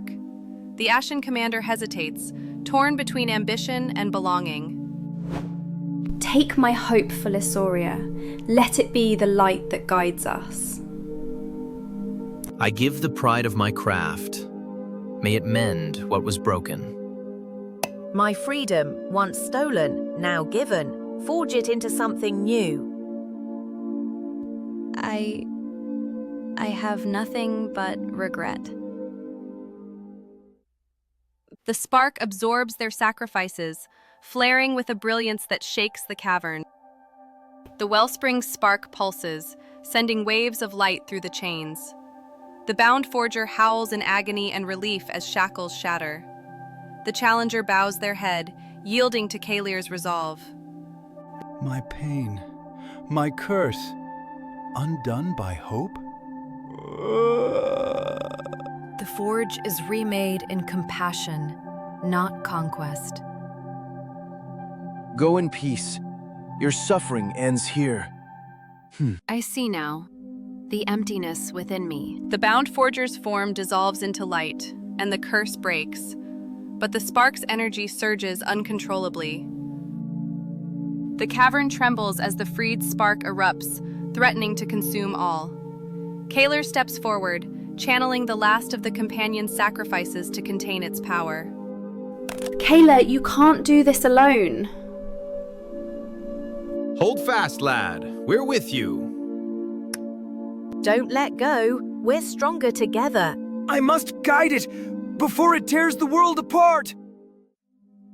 The spark's brilliance blinds all, and Caelir vanishes in a torrent of light. Silence falls as the light fades. The companions find themselves in the ruined forge, the curse broken but Caelir gone. The Ashen Commander sits apart, lost in thought. He's gone. Caelir is gone. He gave everything. The world owes him a debt.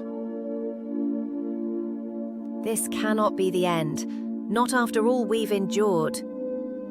I never understood what truly mattered, until it was too late.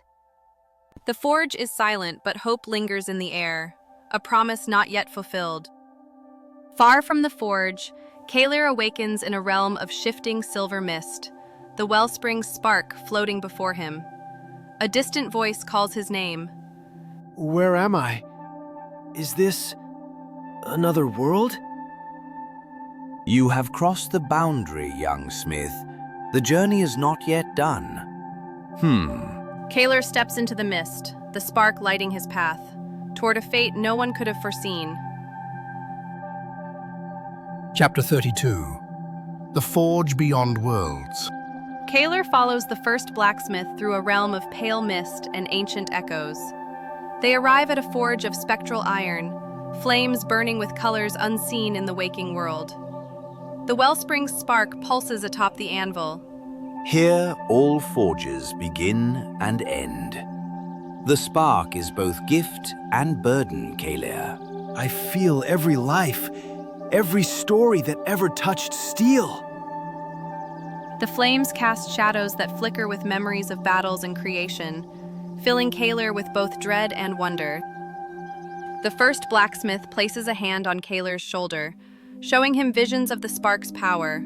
Worlds healed, worlds destroyed, destinies rewritten. The burden of creation weighs heavy. What will you forge, Caelir? Creation or ruin?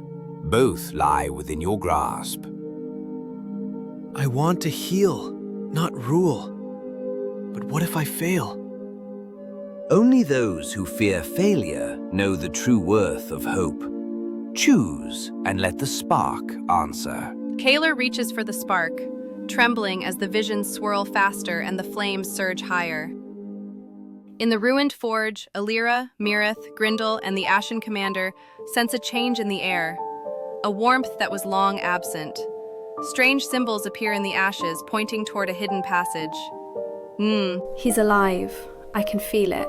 Caelir is still out there. Then we'll find him, no matter what stands in our way. The forge calls us onward. We follow, together. I will see this through, for all our sakes. The companions gather their courage and set forth, following omens deeper into the unknown. As Caelir nears the spark, a shadowy presence takes form, a writhy figure of darkness that seeps from the corners of the forge. The flames flicker, and the temperature drops. All that is forged must one day break. Will you trade hope for certainty, Smith? I will not surrender to despair. The spark is not yours to claim. Beware, shadows hunger for regret. Stand firm. The shadow's tendrils reach for the spark, and Caelir steels himself for a final trial. Guided by the first blacksmith, Caelir steps into the heart of the primordial flame, spark in hand. The shadow recoils, but the forge shakes with the promise of transformation. Far away, his friends draw closer, crossing the threshold of worlds. I choose to forge hope, even in darkness. Then let your will shape what is to come. Light and hope are fleeting. All flames fade. As Caelir vanishes into the living fire, the companions reach the edge of the spectral forge, unaware that the greatest trial is about to begin. Chapter 33. The Crucible of Shadow and Flame. Caelir stands within the living fire, the spark blazing in his grasp. Visions swirl, a realm scorched by greed, a world reborn in unity, and an empty void where nothing remains. Shadows coil around his feet, whispering promises and threats. Wield the spark for yourself, and all pain will end. Let the world forget. The spark shapes as you will it. Your heart is the true crucible, Caelir. If I choose wrong, everything could be lost. The flames surge higher as Caelir's doubt feeds the shadow, threatening to snuff out the light. Elyra, Mirith, Grindel, and the Ashen Commander burst into the spectral forge, fighting through illusions of their worst fears and shadowy guardians that block their path. Their determination creates cracks in the darkness. Caelir, hold on, we're coming! Shadows can't break us. We know who we are. No curse will keep us from our friend. I see the truth now, and I will fight for it. Their unity weakens the illusions, the way to Caelir glowing brighter with every step. The shadow presence looms behind Caelir, reaching for the spark with tendrils of despair. The first blacksmith speaks, voice carrying both warning and comfort. Your friends will betray you. Only alone can you hold the spark. Shadows lie, but bonds endure. You are not alone, Caelir. I refuse to let fear rule me. My friends are my strength. The spark blazes with new light, pushing back the shadow for a moment. As the companions break through, their voices reach Caelir in the flame. He faces the ultimate choice: wield the spark alone or forge it with the bonds of friendship. The shadow swells, threatening to consume everything. Caelir, don't bear this alone. Let us share the burden. Trust us. Together we can withstand any darkness. You're not alone, lad. We're with you, now and always. I choose us. The spark belongs to all. The spark divides, linking the companions in a web of light that resists the shadow's pull. The shadow presence, enraged, engulfs the spectral forge, threatening to erase all hope and memory. Only the united spark stands against oblivion. No bond endures. All returns to darkness. Stand firm, for the fate of all forging rests upon you. Hope is the flame that outlasts shadow. The forge trembles on the brink of oblivion as shadow and light collide, and the next blow may decide the fate of all worlds. Chapter 34. Light against the devouring shadow. The spectral forge trembles, light and shadow battling for dominion. The companions, bound by the spark's divided power, brace themselves as the shadow presence surges forward. No more running. We hold the line, together. If this is our last stand, let it be worthy of song. The spark answers unity. We are stronger than fear. I will not let the darkness define me. The shadow presence lashes out, its darkness swallowing the edges of the forge. Each companion is drawn into a vision shaped by their greatest doubts. Elyra faces the ruins of Lysoria. Mareth sees her old mercenary band. Grindel relives the day he failed to save his brother. And the Ashen commander stands before a throne of ash. Only by embracing their truths can they return to the light. I forgive myself. I did all I could, and now I choose hope.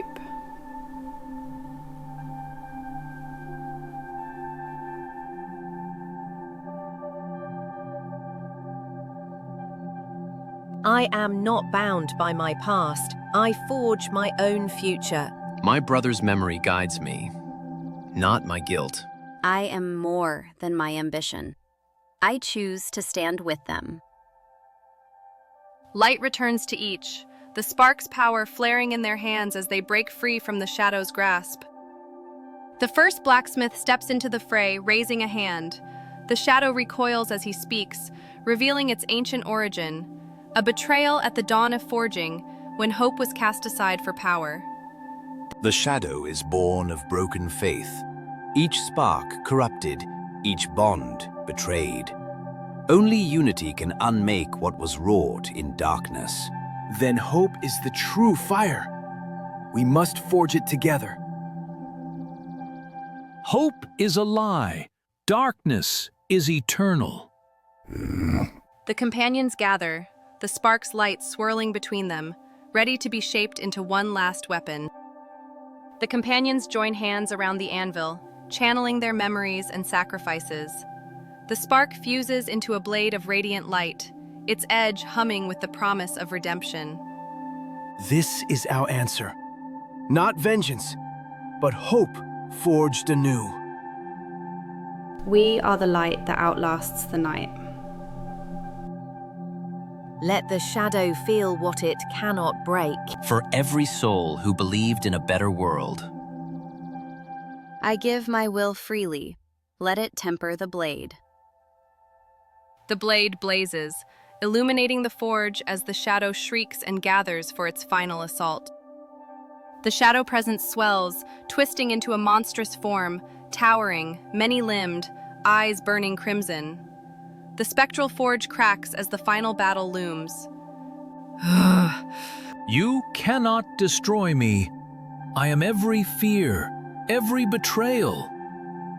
You are only as strong as the darkness we give you. Today, we choose light. Strike true for all who dream of a brighter dawn. The companions raise the blade of hope as the shadow charges, the fate of all worlds poised on a single moment. Chapter 35. Blade of Dawn, Shadow of Dusk. The monstrous shadow presence charges, limbs of darkness sweeping across the forge. The companions raise the blade of hope, its light carving a path through the gloom. The forge cracks and quakes, reality itself trembling. Now, for all we love, strike as one! For Lysoria and every lost dream. For freedom.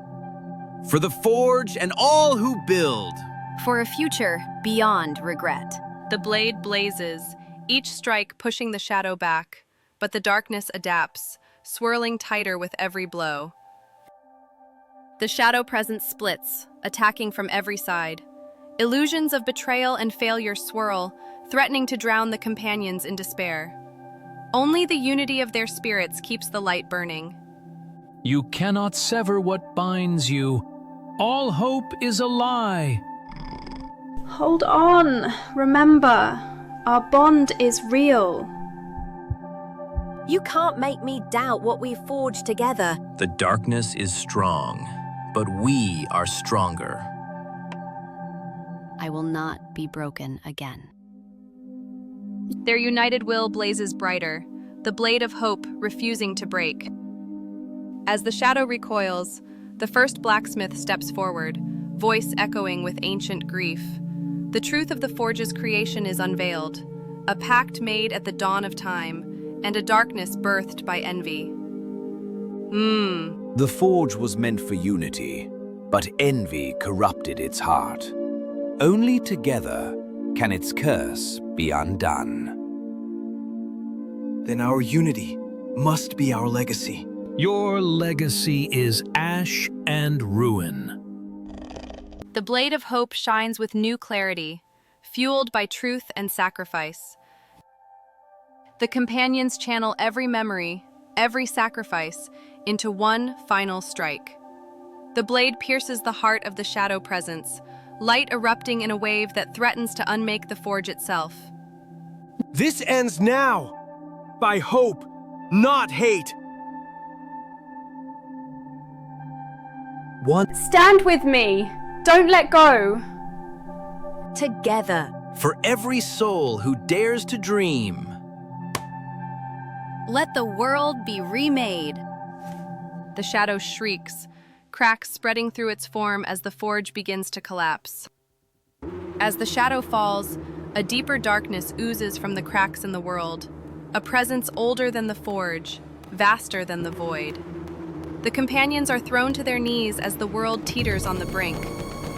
The true enemy awakens. We have but moments.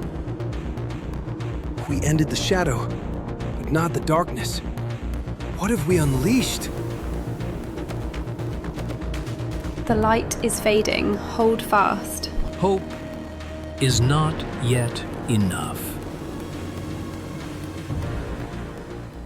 The companions brace themselves as the ancient darkness rises, one final challenge between the dawn and the endless dusk. Chapter 36. The Darkness Before Dawn. The spectral forge shatters, fragments of reality spiraling outward. The companions cling to each other as the void rises, swallowing light and memory. Umberthar's presence chills the soul. I can't see the end. Where is the light? Don't let go. Hold to what you know is real. It's inside our minds, feeding on everything we are. Even my regrets are fading. The first blacksmith stands firm, facing the heart of the darkness as it takes shape. The darkness condenses, swirling into a monstrous, nearly formless shape. The first blacksmith speaks its name, and the world shudders with recognition. Umbrathar, the void that hungers. It devours hope, memory, and light. Names are nothing. I am the end of all forging, the silence before the first spark. You are emptiness. We are not. We have to remember who we are. Umbrathar's eyes open, endless and cold, seeking to unmake every connection between the companions. The first blacksmith urges each companion to offer their most precious memory as an anchor against the void. The blade of hope dims, threatened by Umbrathar's hunger. Only sacrifice can hold back the void. Give what you treasure most. Anchor yourselves to the world. I give my last memory of Lysoria's dawn. Let it light the way. I surrender the sound of my brother's laughter. May it echo beyond the dark. My first glimpse of freedom, I give it so others may be free. I offer the hope I once denied myself. I give the memory of forging my first blade. Let it become the new spark. Their memories flare in the darkness, weaving a fragile thread of light through Umbrathar's form. Umbrathar lashes out, consuming the last embers of light. The companions are nearly lost to oblivion as the thread of memory strains to breaking. You cannot fill the void. All flames fade. The spark must be kindled anew. Caelir, only you can reach what is lost. I can see it, just beyond the dark.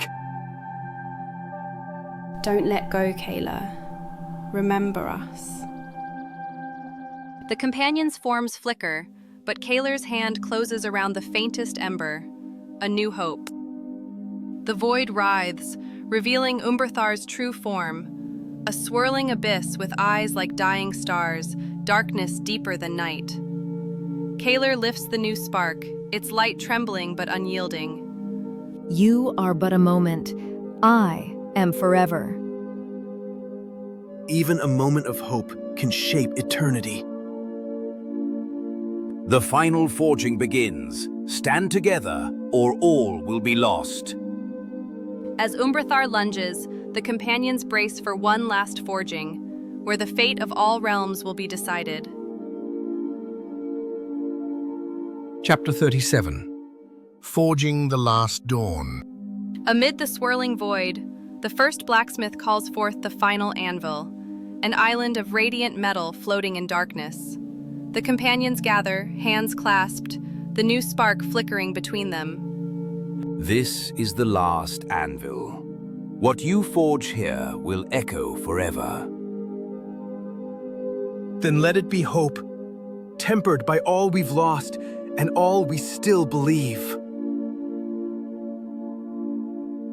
I am ready.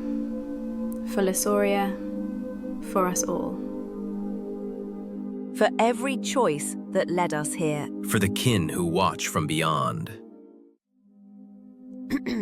For the chance to begin again. The spark pulses, fed by each companion's vow, as the void churns hungrily around them. Umbrathar howls, void tendrils lashing at the anvil, trying to tear the companions apart. Shadows twist into mocking shapes, feeding on their doubts and fears. You are nothing but sparks in the dark. I am the endless night. Do not listen. Hold to each other. Hold to hope. We've come too far to break now. Stand firm. The forge is in our blood. Caelir, forge the blade. We'll shield you.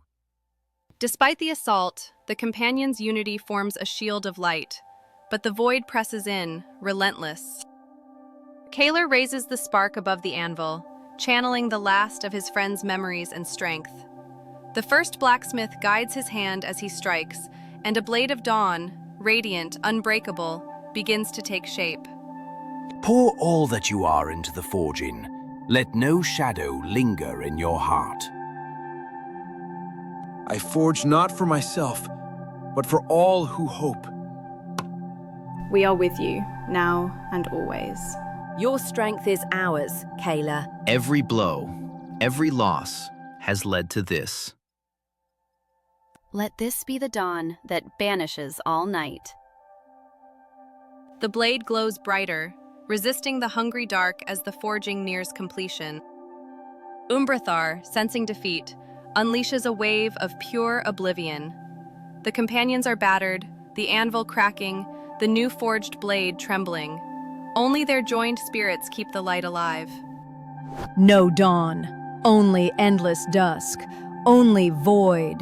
Caelir, finish it! We can't hold much longer! Just a moment more. Hold on! The last blow must be struck as one. We're with you, together to the end. The void and the blade are locked in a final struggle, the outcome uncertain. At the climax, the companions pour the last of their souls into the blade. Caelir lifts it high, light flaring against the abyss. Umbrathar lunges, all-consuming, and the world balances on the edge of dawn or oblivion. This is for every world, every hope. Let there be light! I will not be undone. I am forever. We believe in you, Caelir. The blade of dawn descends, the void surges, and all creation hangs in the balance, waiting for the next heartbeat. Chapter 38. Dawn's Shatter. Hope's Remaking. The blade of dawn collides with Umbrathar's core, unleashing a tempest of radiance and darkness.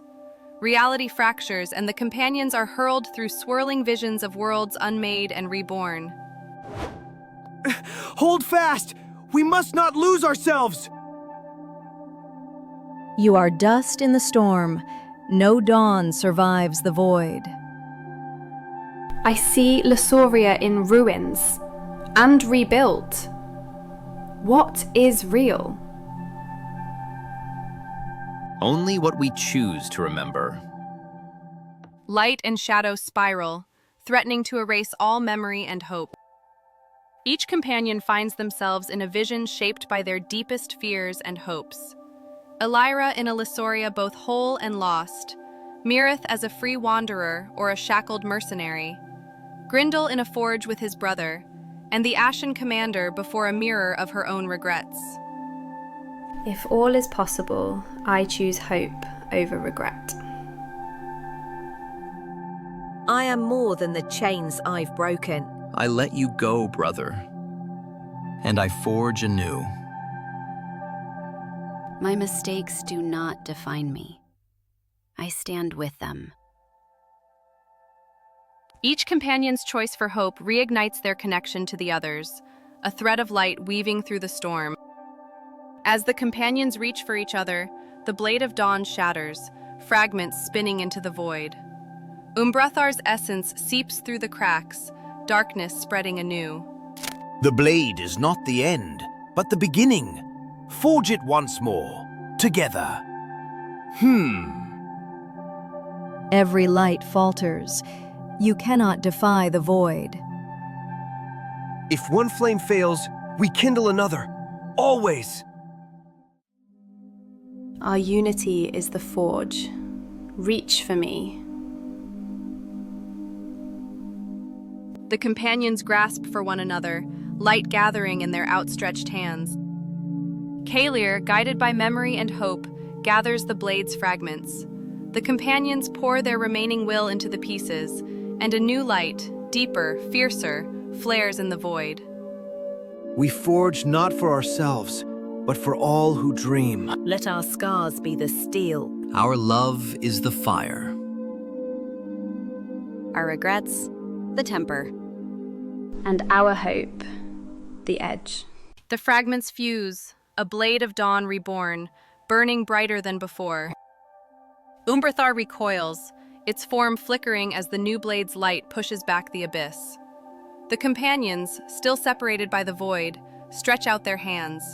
One last act of will needed to close the distance. You cannot escape me! The void consumes all! Together, now! Reach for me! The last forging is upon you. Let your unity shape the dawn. As the companions' fingers brush across the darkness, all hangs on a heartbeat.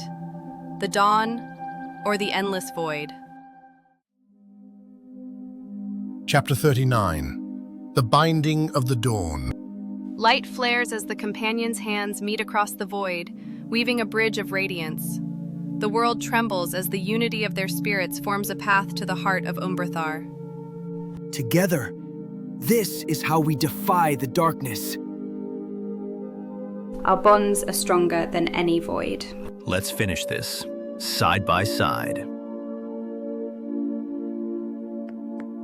We forge the dawn as one. No shadow will divide us again. The blade of dawn blazes anew, leading them into Umbrathar's core. As the companions advance, each is confronted by an echo of the void. Elyra faces a shadow of her lost homeland, Mirith her old mercenary self, Grindel a vision of his brother in despair, and the Ashen commander her ambition twisted to ruin. Each must choose to let go or stand firm. I let you go, Lysoria. My hope endures. I am not who I was. I choose freedom. Brother, I'll carry you in memory, not regret. Ambition without heart is emptiness. I choose to lead with hope.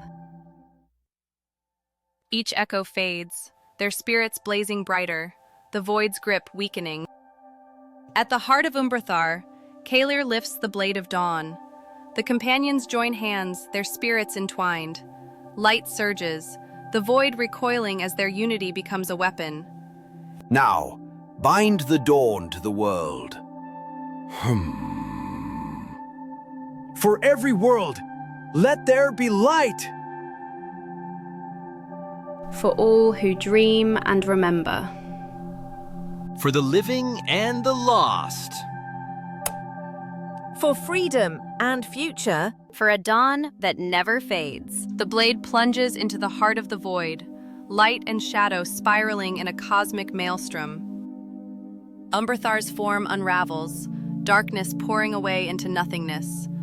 But in its death throes, the void lashes out, tendrils snaring Caelir, pulling him toward oblivion. If I must end, I will take the dawn with me. Caelir, hold on, don't let go! Don't let him be lost.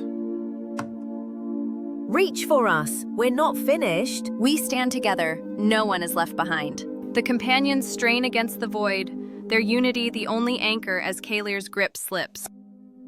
Time slows as Caelir dangles between oblivion and his friends. He must choose. Release himself to save the dawn, or trust his companions to pull him back. All existence waits on the edge. I can't let you fall with me. The dawn must survive. Don't you dare let go. We choose you, always. The final forging is not yours alone, Caelir. Let them share the weight. You are not alone. Trust us. As Caelir's fingers slip, the companions shout one last time, a moment suspended between dawn and darkness. Chapter 40. Threads of Light, Threads of Fate. Caelir hangs over the abyss, fingers slipping, the void roaring below. His companions refuse to let go, forming a chain of hands and will that stretches across the darkness. I won't lose you, Caelir. I won't let you fall. Hold tight, lad. Don't you dare let go. Reach. We're here. Always. Don't trust the darkness. Trust us. Remember who you are. The bonds you forged are stronger than any void. The void pulls harder, but the companions' unity flares, a thread of light between worlds. Each companion pours their strongest memory into the light. Elyra's first sunrise in Lysoria, Grindel's brother's laughter, Mirith's first breath of freedom, the Ashen Commander's moment of redemption. The tapestry grows, anchoring Caelir to hope. Let the dawn I remember become your guide. Laughter that defied the darkness. Take it, lad. My freedom is yours. Never forget it. Redemption is the thread that binds us all. Your memories, our memories, they are my strength. Threads of memory entwine around Caelir, forming a radiant cocoon against the void.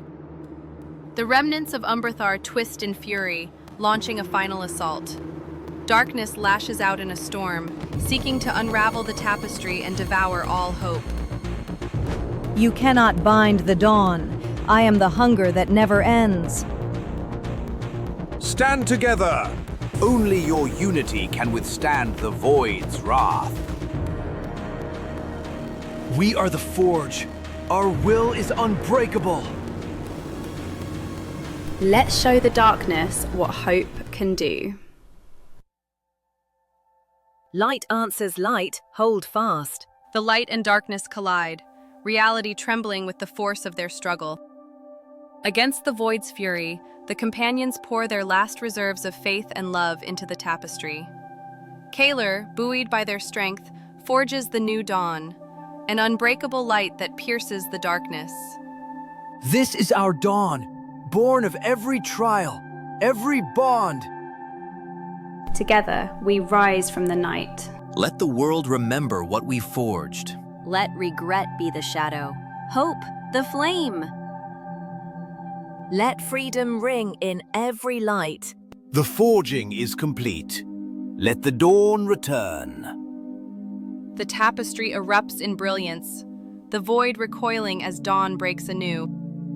As dawn floods the void, Umbrathar's essence claws desperately at the edges of reality.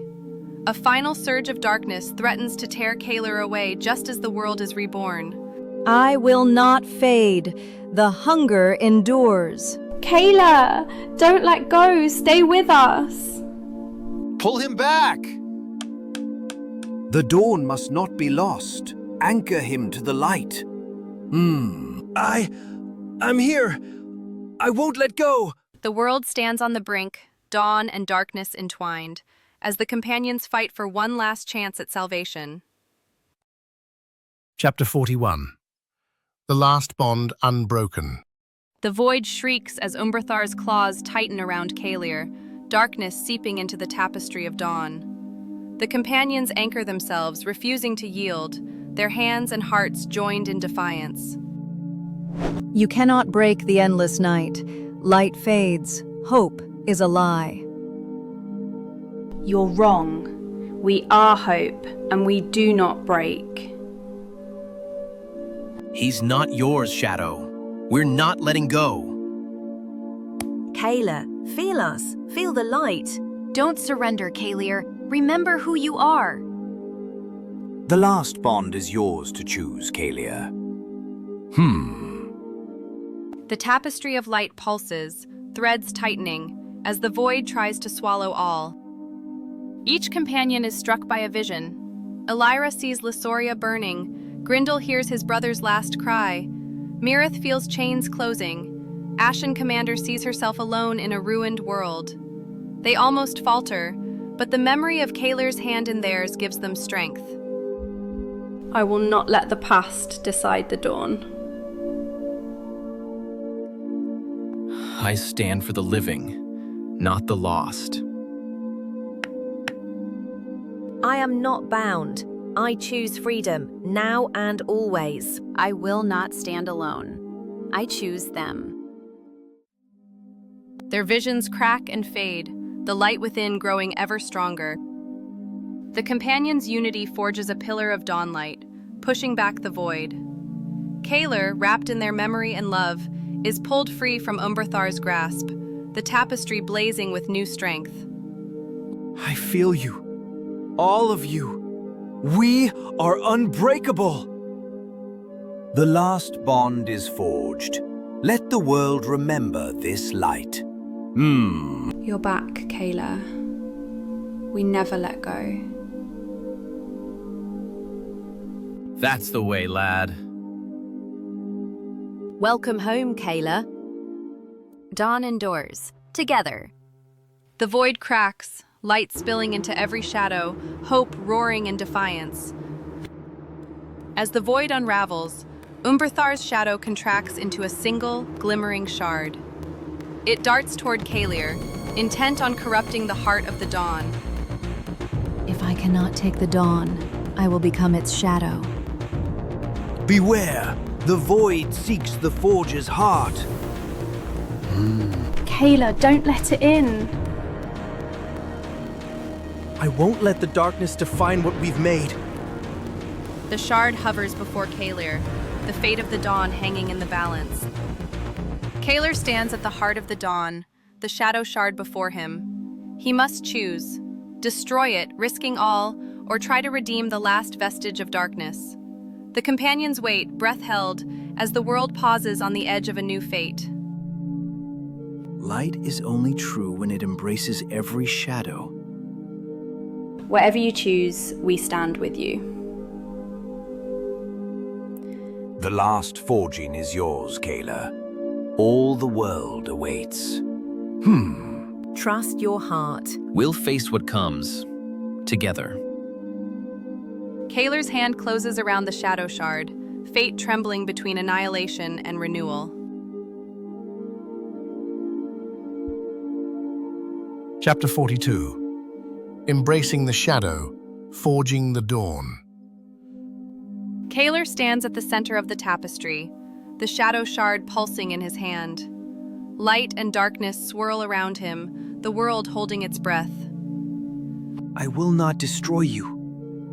I will not deny the shadow that made this dawn possible. We trust you, Caelir. Whatever you choose. To forge is to unite, not to erase.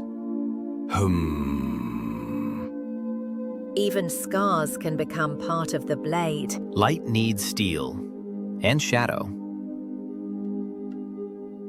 We are with you. The tapestry glows, light and shadow entwined as Caelir closes his fingers around the shard. Caelir presses the shard to the blade of dawn. The companions channel their memories and strength into him, forging a unity of opposites. The shard resists, but the light does not reject it. It enfolds and tempers the darkness. I accept you, your pain, your hunger, your longing. Let us be whole. I was never meant to be alone. Pour your hope into the forging, Caelir. We're all with you. Every memory, every dream. Let the new dawn know both shadow and light. The tapestry shivers, the blade absorbing the shadow shard, light and darkness blending in Caelir's grasp. The shard fights back, flooding Caelir's mind with Umberthar's memories, emptiness, loss, endless hunger. The companions' voices break through, guiding Caelir back to himself. I am the emptiness between all things, the hunger that never ends. You are more than hunger. You are part of the whole. Come into the light. Don't lose yourself. Remember us. Your scars are ours, Caelir. We are stronger together. Temper it, Caelir. Make the shadow serve the dawn. Light and shadow wrestle within Caelir, the tapestry trembling at the edge of collapse. Caelir's will does not break. He forges the shadow into the blade, the dawn burning brighter, touched by darkness but not destroyed. The companions' bonds anchor him, the tapestry stabilizing. I welcome you, Shadow. You will not be forgotten. You are part of the dawn now. Light, pain, memory. I remember. He's doing it. The blade holds. The tapestry's steady. Caelir, you're here with us. This is the forging of a new world. The tapestry of dawn blazes, shadow woven through its light, stronger for its acceptance. The dawn and shadow surge together, power sweeping through the tapestry and into the world beyond. The companions brace themselves as reality shudders. Something new is being born. The forging is complete. But what world have we made? I see possibilities. Endless, beautiful, and unknown. We have remade the dawn and the shadow. Whatever comes, we face it together. Let's meet the new day, friends. Light and shadow ripple outward, the world poised at the threshold of rebirth. Chapter 43. The World Remade. Light and shadow dissolve, and the companions awaken on dewy grass beneath a sky woven with gold and midnight blue. The world feels both familiar and utterly changed. Is it over? Or have we only just begun? The air. It feels alive, as if every breath is new. Never thought I'd see such a dawn. Everything looks sharper, like a memory and a dream at once. Stay close. Change this deep rarely comes without cost. They rise together, uncertain but unbroken, and begin to explore this remade land. As they walk, the companions find familiar landmarks transformed. Ancient trees with silver leaves, rivers glowing with threads of shadow and light, ruins rebuilt and teeming with strange life. Lysoria's trees. But they were lost to fire. Now they shine brighter than ever. My old forge. Look, it stands again. But the stone's veined with light and dark both. Even the air hums with magic. It's as if hope and sorrow both left their mark. The world remembers what we chose to keep and what we chose to change. The companions marvel at the wonders, hearts filled with awe and questions. Yet cracks appear in paradise, rifts where shadows swirl, and places where the dawn's light flickers uncertainly. Echoes of Umberthar's presence linger at the world's edges. The forging was not perfect. Every creation bears its scars. I can feel the shards stir. There's unrest beneath the beauty. What if the shadow finds a way back? Then we'll face it together. We've reforged the world once. Let's keep it whole. The companions stand at a rift's edge, uncertain what may come through. The companions discover new abilities awakening within them. Elyra's touch heals wounds, Grindel's hands shape stone and light, Mareth moves between shadows, and Caelir senses the pulse of the world. But with these gifts come strange visions and warnings. I healed this flower with a word. What else can we do? The stone listens to me now. The shadows whisper, but I can step through them. I feel the heartbeat of this world. Every joy, every sorrow. Gifts come with a price. We must be wise. Their powers stir, but so do dangers lurking beyond their sight. At the horizon, a ripple of darkness gathers, something ancient and restless, awakened by the forging. The companions sense its approach, the balance of dawn and shadow tested anew. The dawn must be guarded, always. Whatever comes, we will not face it alone. We forged this world together. We will defend it together. Let the next trial come. We are ready. As the darkness stirs, the companions gather, prepared to face what their forging has awakened. Chapter 44. The Loom of Shadows. Guided by their new gifts, the companions travel across the changed land, closing minor rifts and healing wounds left by the forging. Dawnlight and shadow intermingle, restoring harmony to places twisted by chaos. The trees blossom with a word, yet the shadows linger in their roots. Stone and light answer my call, but something deeper stirs. The rifts close, but new ones open, subtle like tears in a tapestry. We must be vigilant. The balance is fragile. We have the power to mend, but not to erase the pain beneath. The companions press onward, their unity a balm for the scarred world.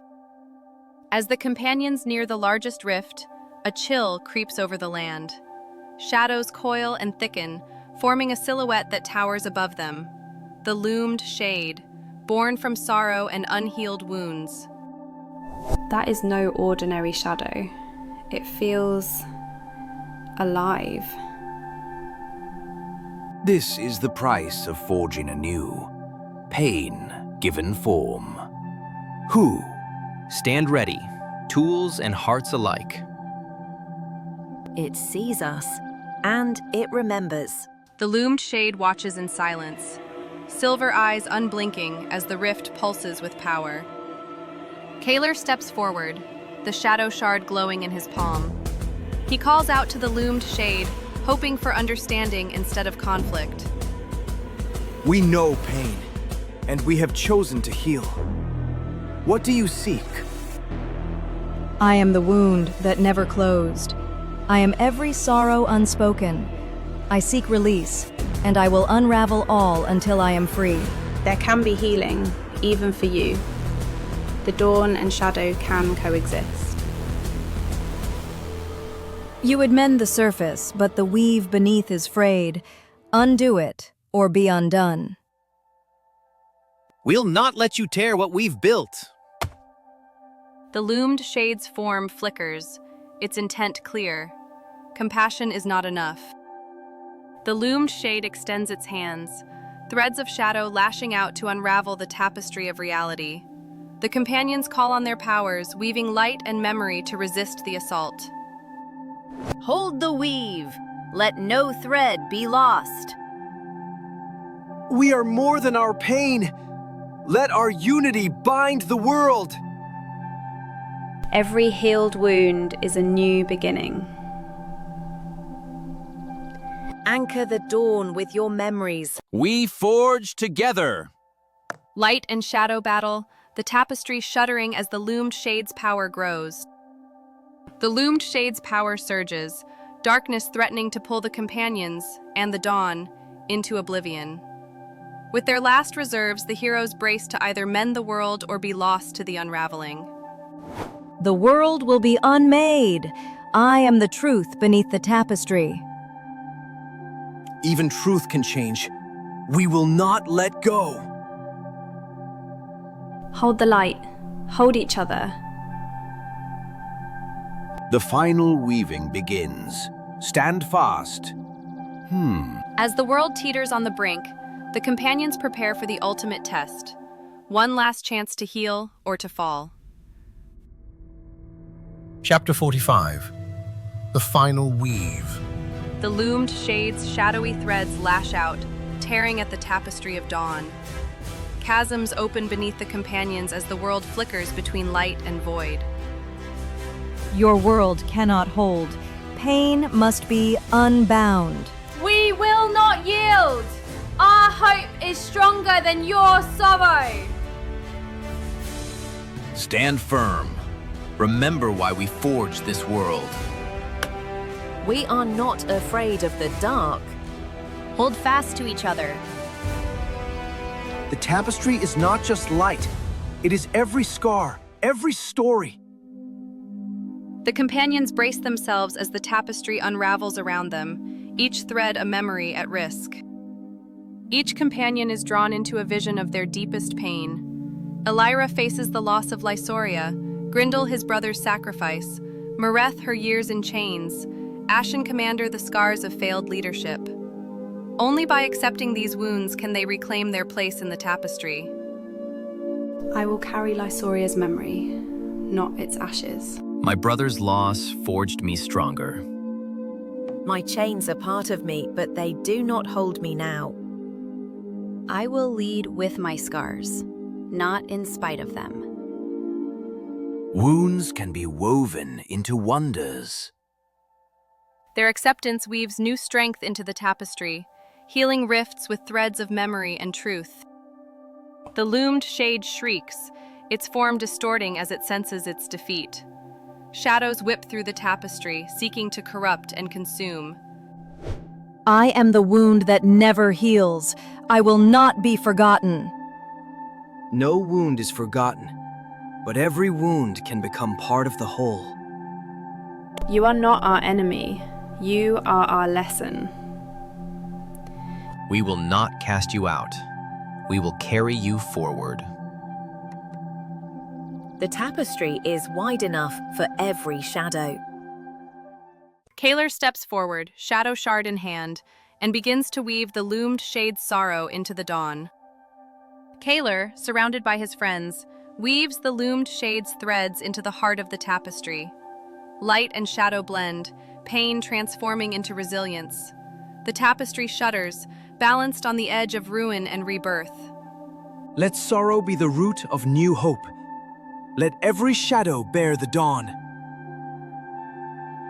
We are not perfect, but we are whole. Our strength is forged from every trial. This is the true art of the Forge, remaking the world with all its flaws. We are the sum of every scar and every joy. The tapestry begins to glow, the loomed shade's form dissolving into threads of possibility. As the tapestry stabilizes, the world trembles, caught between renewal and collapse. The companions hold their breath as the final weave settles, knowing that what comes next will shape the fate of all. The weaving is done. But what have we made? Dawn or dusk, there's no going back. We face it together, always. Whatever comes, we will endure. The world holds its breath for us. As light and shadow entwine, the new world awaits its first dawn, uncertain, but full of hope. Chapter 46. The World's First Breath. As the last threads settle, the world holds its breath. A sunrise, more vivid than any before, washes the land in golden and violet hues. The companions stand together, witnessing the birth of a new reality. It's beautiful and so fragile. I feel every life waking, every hope and sorrow woven together. The stones warm beneath my feet. Even the earth remembers. The world feels lighter and heavier, all at once. Let us see what we have truly made. Light and shadow blend in the air, heralding a beginning none could have foreseen. The companions explore, finding villages restored and forests vibrant. People awaken with memories of both hardship and healing, greeting the day with wonder and caution. Lysoria's gardens bloom again, yet I see faces I never knew before. Even the forges sing with new life. Do you feel it? The magic has changed, softer but deeper. The wounds of the old world are healing, but the scars remain. The world is whole, but not perfect. That is its strength. Hope mingles with memory as the people and land begin anew. Yet not all is healed. At the edge of a tranquil lake, the companions sense a lingering chill. Echoes of the loomed shade whisper through the reeds, casting faint ripples on the water. The shadow's not gone, it lingers, watching. We wove it into the world. Now we must live with what that means. Pain remembered is not pain repeated. We can choose how to respond. We must remain vigilant. Shadows breed in complacency. Every forge leaves slag behind. The companions move on, the memory of sorrow woven into the world's song. In a quiet glade, a new fissure appears, pulsing with strange energy, neither holy light nor shadow.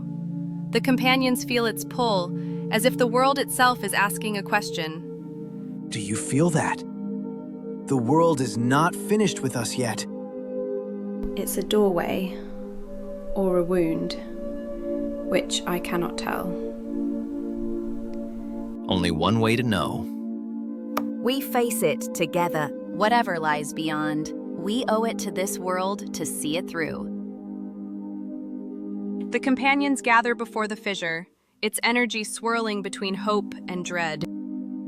The fissure pulses brighter, beckoning. Caelir places his hand upon it, feeling the world's heartbeat echo through his own.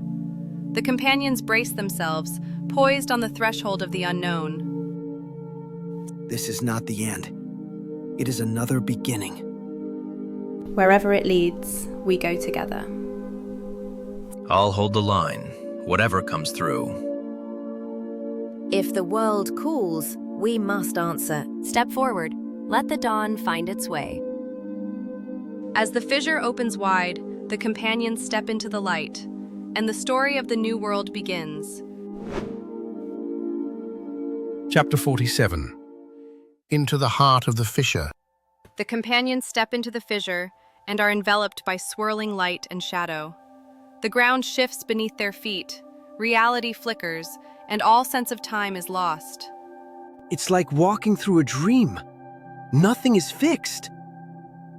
I see fragments of the past and echoes of what could be. I'd rather face a dragon than this shifting madness. Stay close. We are each other's anchor. Eyes forward. We will not be lost to illusion. The companions press onward, guided by the pulse of Caelir's heart. The fissure's realm weaves visions around each companion. Elyra glimpses a world where Lysoria never burned. Grindel sees his brother alive at the forge. Mirith finds herself free from all chains. Ashen Commander stands among a people unscarred by war. Each vision tempts and tests their resolve. If only. But it isn't real. I can't stay here. I miss you, brother. But I belong with my friends. Freedom is something I forge, not something given. I carry my scars for a reason. I will not give them up. The truth we choose is stronger than any dream. The companions turn from illusion, holding tight to what is real. At the fissure's core, the landscape stills. A radiant being, neither shadow nor dawn, awaits, its eyes molten gold and robes shimmering with all colors. The air hums with possibility. Welcome, weavers of the world. You stand at the place where all futures are born. Who are you? I am the root and the branch, the silence before the first word. I am what may be. Why have you brought us here? Because the world's fate is not yet decided. You have woven much, but now you must choose how the tapestry continues. The companions listen, the weight of destiny pressing upon them. The potential extends both hands, one radiant, one shadowed. The companions sense three paths: to guide the world, to change it utterly, or to step aside and let it grow unshaped. The choice is theirs, and the world's future hangs in the balance. Will you be the world's guardians, its remakers, or its liberators? Choose, and the tapestry will answer. This is not a burden for one. Let us decide together. Whatever we choose, let it be for hope, not fear. We forge this world with our hands. We must forge its future with our hearts. Freedom is the truest gift. Every path carries risk, but the world deserves a choice. The companions join hands, the decision looming before them like the dawn. The liminal realm trembles, waiting. The companions look to one another, then to the potential, knowing that their answer will shape all that follows. The world's tapestry awaits its final thread. The world has always been more than any one hand can shape. We are ready. Whatever we choose together. So let it be woven. Here we stand, for all that was, and all that will be. As the companions prepare to answer, the tapestry of fate shivers, one last decision to define the dawn.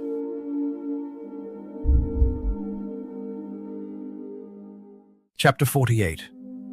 A thread for every dawn.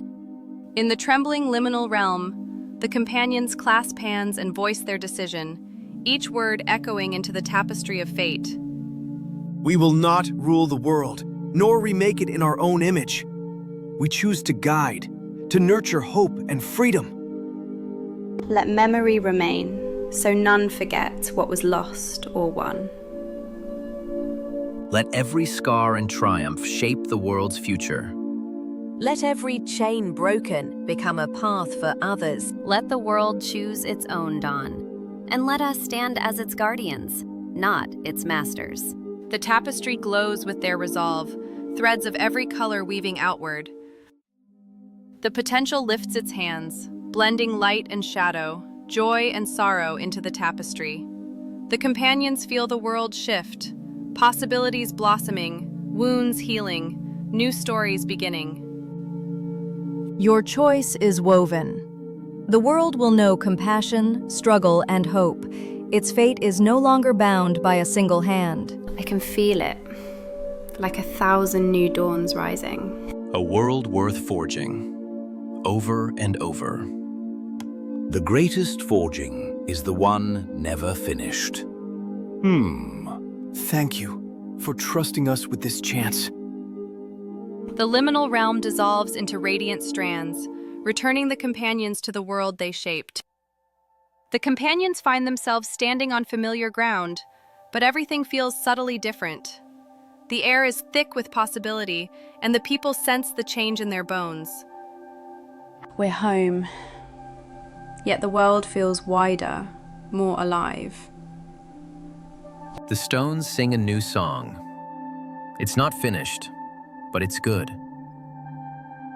We've given the world its freedom. Now it's up to all who walk it. Our journey made this possible, but it's only the beginning. We remain as guardians, but not as rulers. Let the world find its own path. The companions walk among their people, the echoes of their choice guiding the dawn.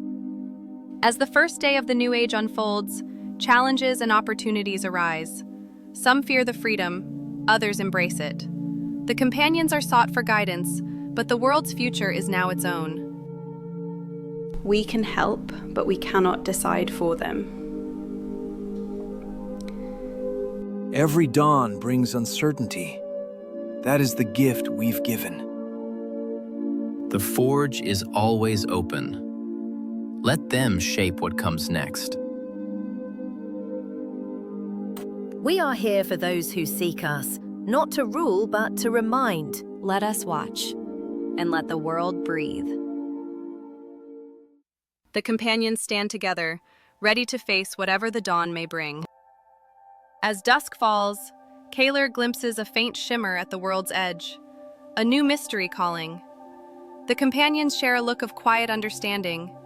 Their journey, it seems, is not yet done. The world is free to change, and so are we. Shall we see what the next dawn brings? With friends beside me, I'll face any horizon. Then let's walk together into whatever comes next. The world is watching. Let us meet it, one dawn at a time. As night falls, the companions step toward the horizon, ready for the unwritten chapters ahead.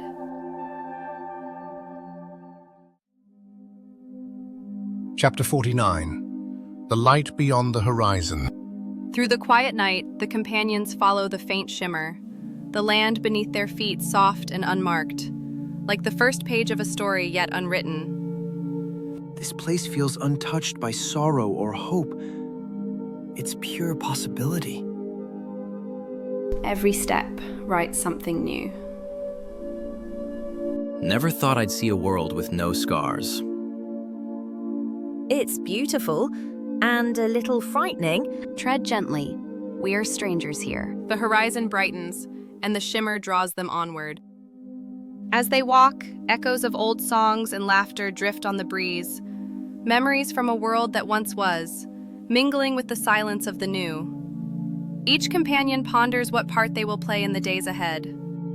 Do you think our story is ending, or only just beginning? Every ending is just a turning. We walk the spiral, not the line. I reckon there'll always be work for hands that build and hearts that heal. I wonder if the world even needs guardians anymore. The world is free now, but freedom is a story that must be told again and again. The companions walk on, their thoughts as open as the dawn ahead. At the world's edge, the companions encounter a child standing amid the morning mist. Their skin glows softly, and their eyes are filled with the colors of sunrise. Are you the ones who made the morning? We helped, just as you will, in your own way. What is your name? I don't have one yet. Maybe you can help me find it. The world's first child, and already wiser than us all.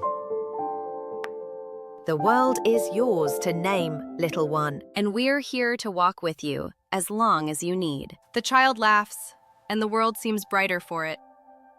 As the sun rises, the companions and the child watch the world's first true dawn. Light spills across untouched fields, and the future feels boundless. This is what we fought for. A dawn no one can claim, but everyone can share. The world's story is its own now. We are only the first lines. I'm glad to have seen it with you all. And with you, little one. The greatest guardians are those who know when to step aside. The companions stand together, watching as the world opens before them. As the companions turn to go, the child runs ahead, laughter trailing like a promise. The future lies open, unwritten and infinite.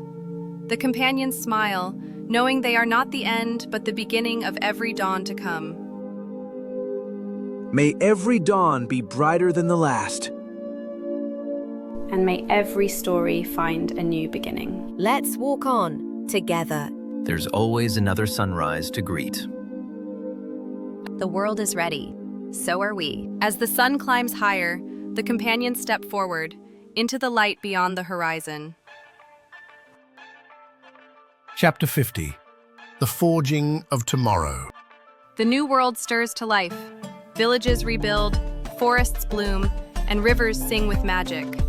The child of the new dawn plays among the people, laughter echoing like a blessing. This is what we dreamed of. A world that grows beyond our hands. I see old wounds healing and new stories beginning every day. My forge rings for joy, not war.